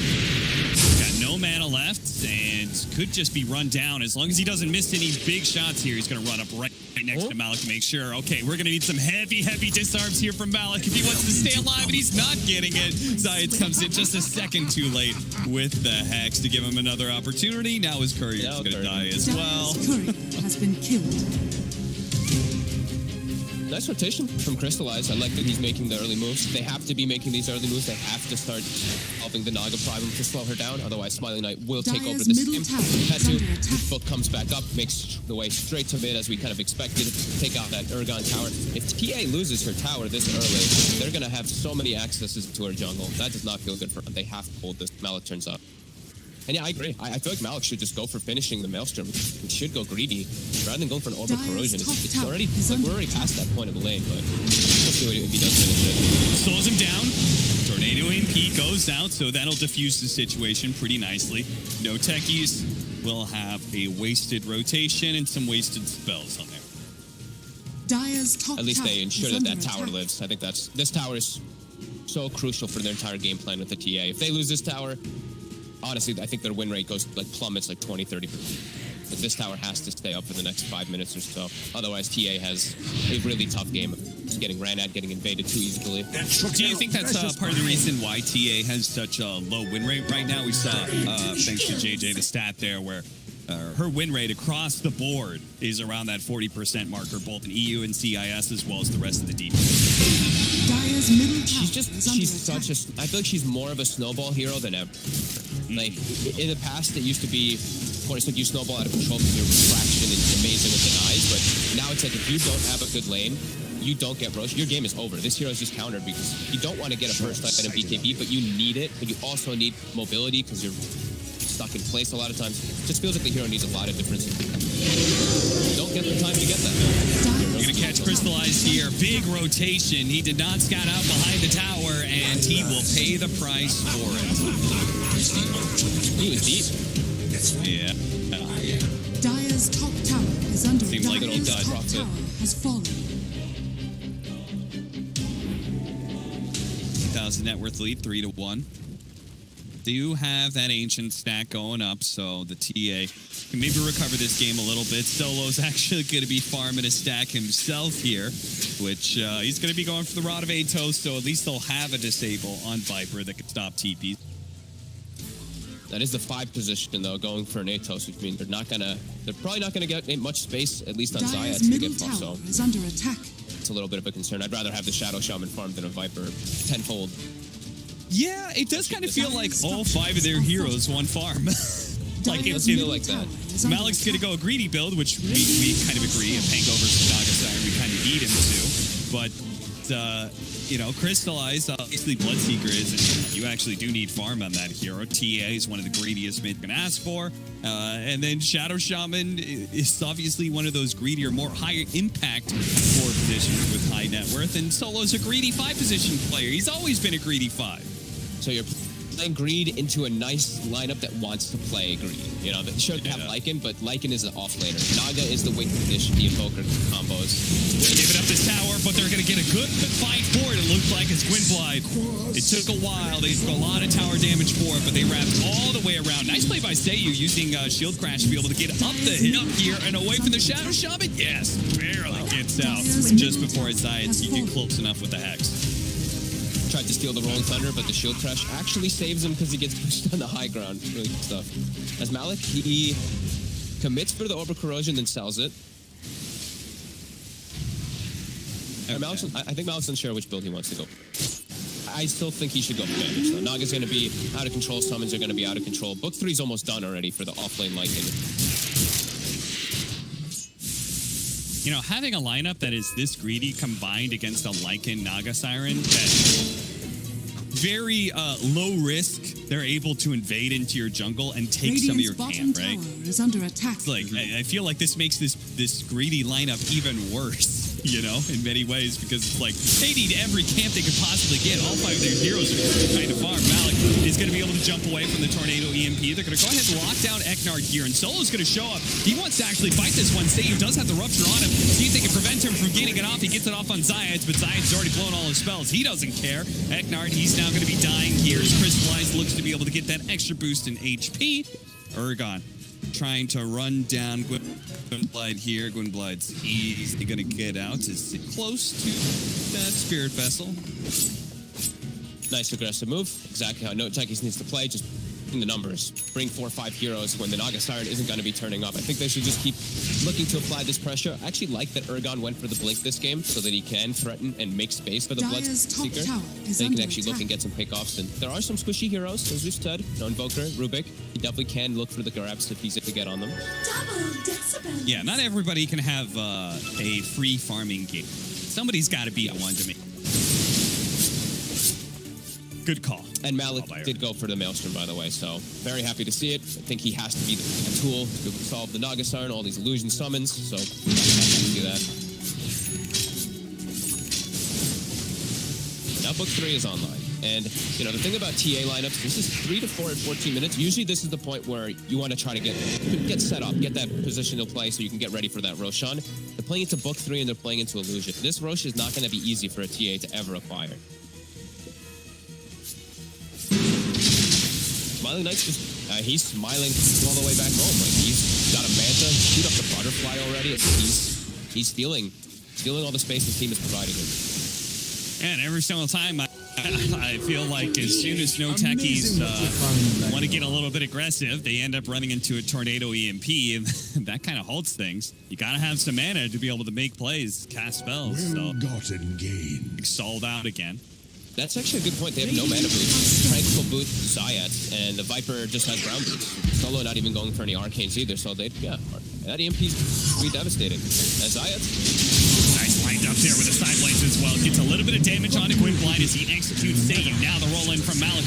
Gonna keep him chained down long enough for Ergon to get his second hit in. The Naga Siren going up, but he's still gonna die. The Blood Right finishes him off. They're songed up. They are gonna be able to catch Zayac on the back line there, thanks to Petushara with his Necro Book 3 now running down Solo as well. His hero will just kind of glide on by. Oop, they actually saved Solo thanks to Malik and all the hefty amount of damage he's able to pump out. they get the Invoker kill, and they get the tower. Some good, well, actually almost get the tower, sorry. Get it down to about half HP. They're setting up for these kills. This is nice. This is good aggressive moves from them. Just forcing reactions from Empire. It still is Smiling Knight getting the free farm, but I like that they're actually making the moves. And they forced out a song that's a level 1 song, too. So it's going to be on cooldown for another 2 minutes. That's plenty of opportunity now for NoTechies once they get their spells up and get their mana back into play. I'd like to see the smoke and see if they can catch the Naga Siren. Yeah, either smoke to get Naga Siren or smoke to Rosh. When they have Serpent Wards, they have Blink Deso. So they actually can commit easily with no song as Crystallize you found. Yeah, not great. Really good ward, though, by Empire. That nice aggressive laning ward. Not something that you would kind of expect a little bit farther up there. Right next to the tower to be able to see TP rotations coming in. When you've already lost your safe lane tower, I feel like that ward is actually really cool, right? Because it's hard to make rotations into your own safe lane to gank. But if you have enough of a heads up, if you have good enough vision, that time investment can be well worth it. I'm a big fan of lane wards. Just literally when your tower dies or when the enemy tower dies, you place wards there. It's really unexpected. I've been seeing teams do it a lot. And, you know, those lane wards, it catches people off guard, even in random positions. EcNart, gotta get blown up here. Oh, Jesus. Are fortified. How does he live through that? All that extra armor from the medallion pays off, and he somehow lives. Dire's bottom tower has fallen. Smiling Knight shows his face. They see that he has an Eagle Song, so now they can identify that he's going for the Butterfly build as well. That's at least a decent thing for NoTechies if they click on him. That is a very greedy build. Yeah, and I'm kind of curious. It's a build that doesn't deal with the Pango and his part of the damage at all. I thought he just go the Scotty Hart build and then just be invulnerable because they can't deal with the illusions. But he's feeling a little bit different. He wants to have that matchup against the TA, that evasion. As ergon, the blink off. Zayac. Well, charges. Well, looks like they're going to be able to catch Solo here inside of the river, as Zayac may also get run down by an illusion if he gets another hit in. Or maybe a Riptide. Still got 8 seconds to go. Zayac is getting away. Oh, Dire's no. top tower. Oh, but the turnaround. gwynbleidd dies, meanwhile, in the mid lane. So they lost their 2 supports, but NoTechies strike back nice and hard. Good old DD. I think they got a lucky shot proc as well. Deso, Meld, plus lucky shot. Yeah, no armor. Fully negated. Exploded. Ergon looking for another. Just looking to finish off the tower. It is quite low, but EcNart's here. They're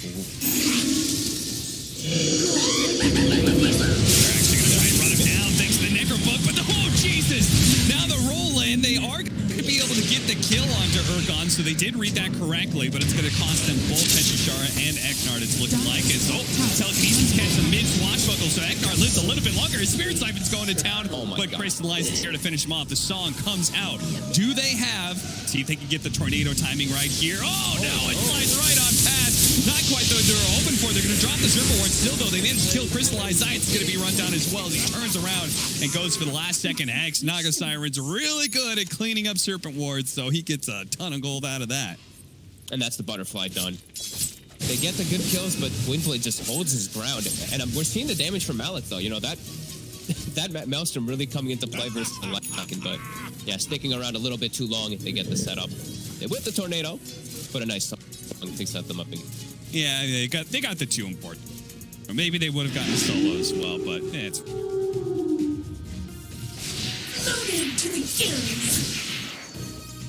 Well, I'm feeling like, Fogs, it's about that time for NoTechies. They got to get a roast. They have to. I think if this game keeps going like this at any point, it's simply over. Like, this Naga Siren's already taking over, and it's going to keep accelerating. Yeah, they have to force it, and they're going to blink in, but how long do we have until everything is They still actually do have some time, so maybe NoTechies can sneak it. If it's got the Pango in the area too, it's going to get scouted. For sure, it's not minus 19 armor, but good place here. Tornado with the EMP. Fortunately, they do not get hit by the EMP, thanks to the fraction still being up.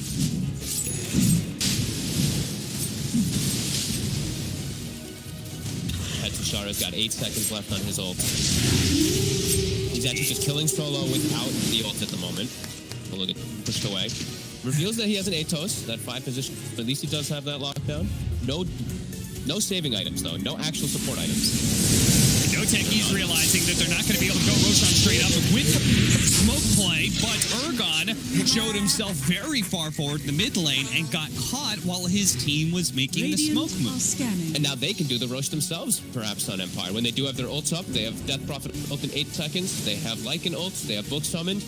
I think they can push them out of the area and then set up for this Rosh if they want to force it. If they get the Rosh, the game is over. Yeah. NoTechies has no hope at that point.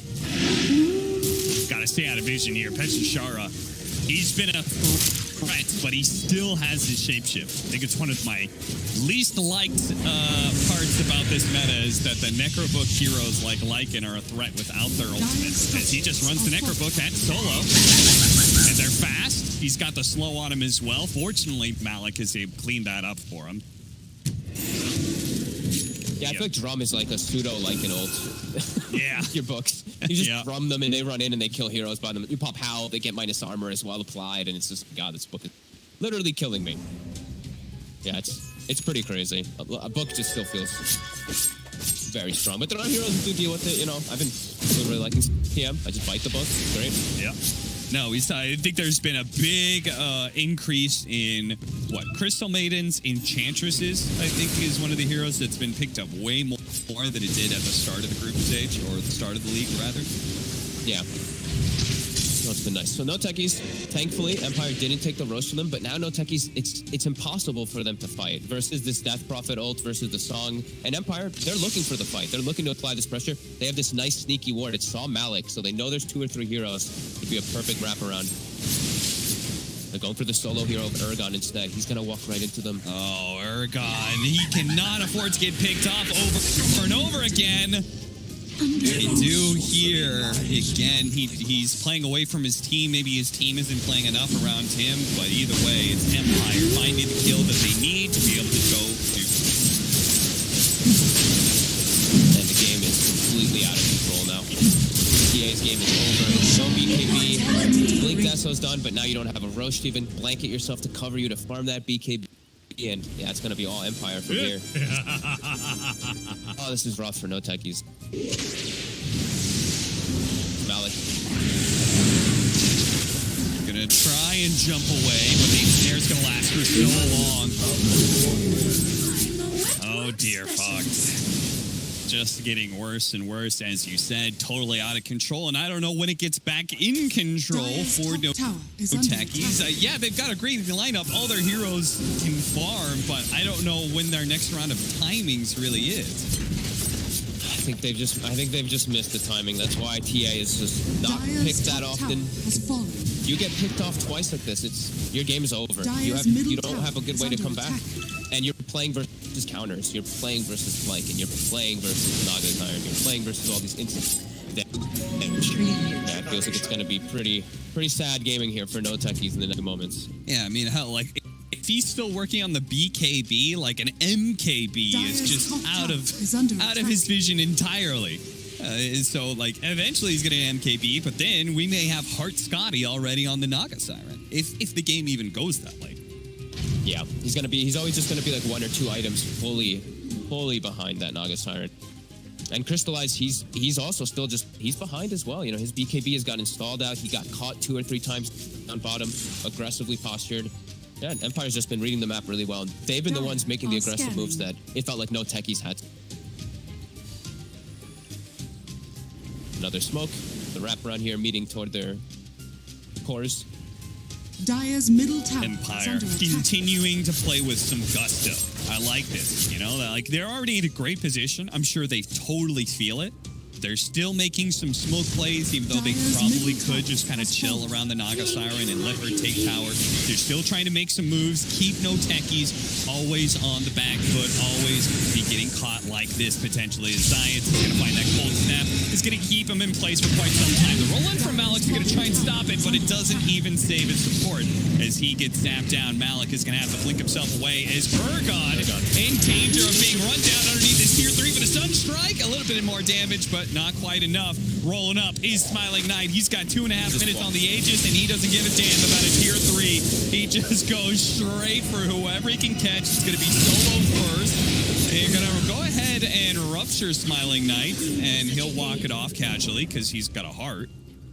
Yeah, he'll just heal through it, the Rupture. Yeah, no problem. And now they have Rupture themselves on sayuw with an absurd cast range. So, Pangolier, your game is now not fun for the next few moments while Rupture's there. I don't even know what you do when you just get flexed off like that.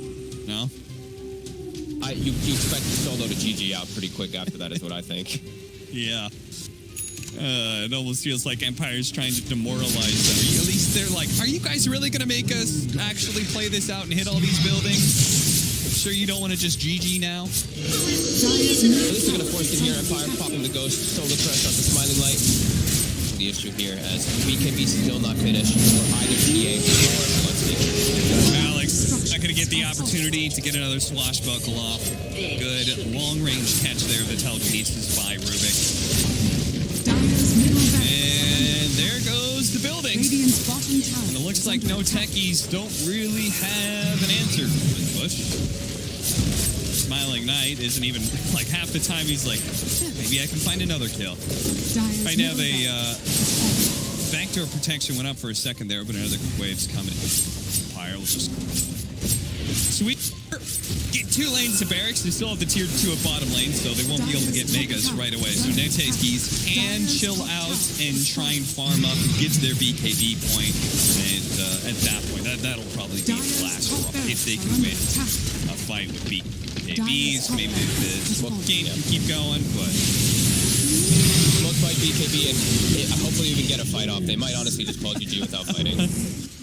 I mean, if Solo's in charge of calling GG, he might not let his team play anymore. This gets run down by the illusions.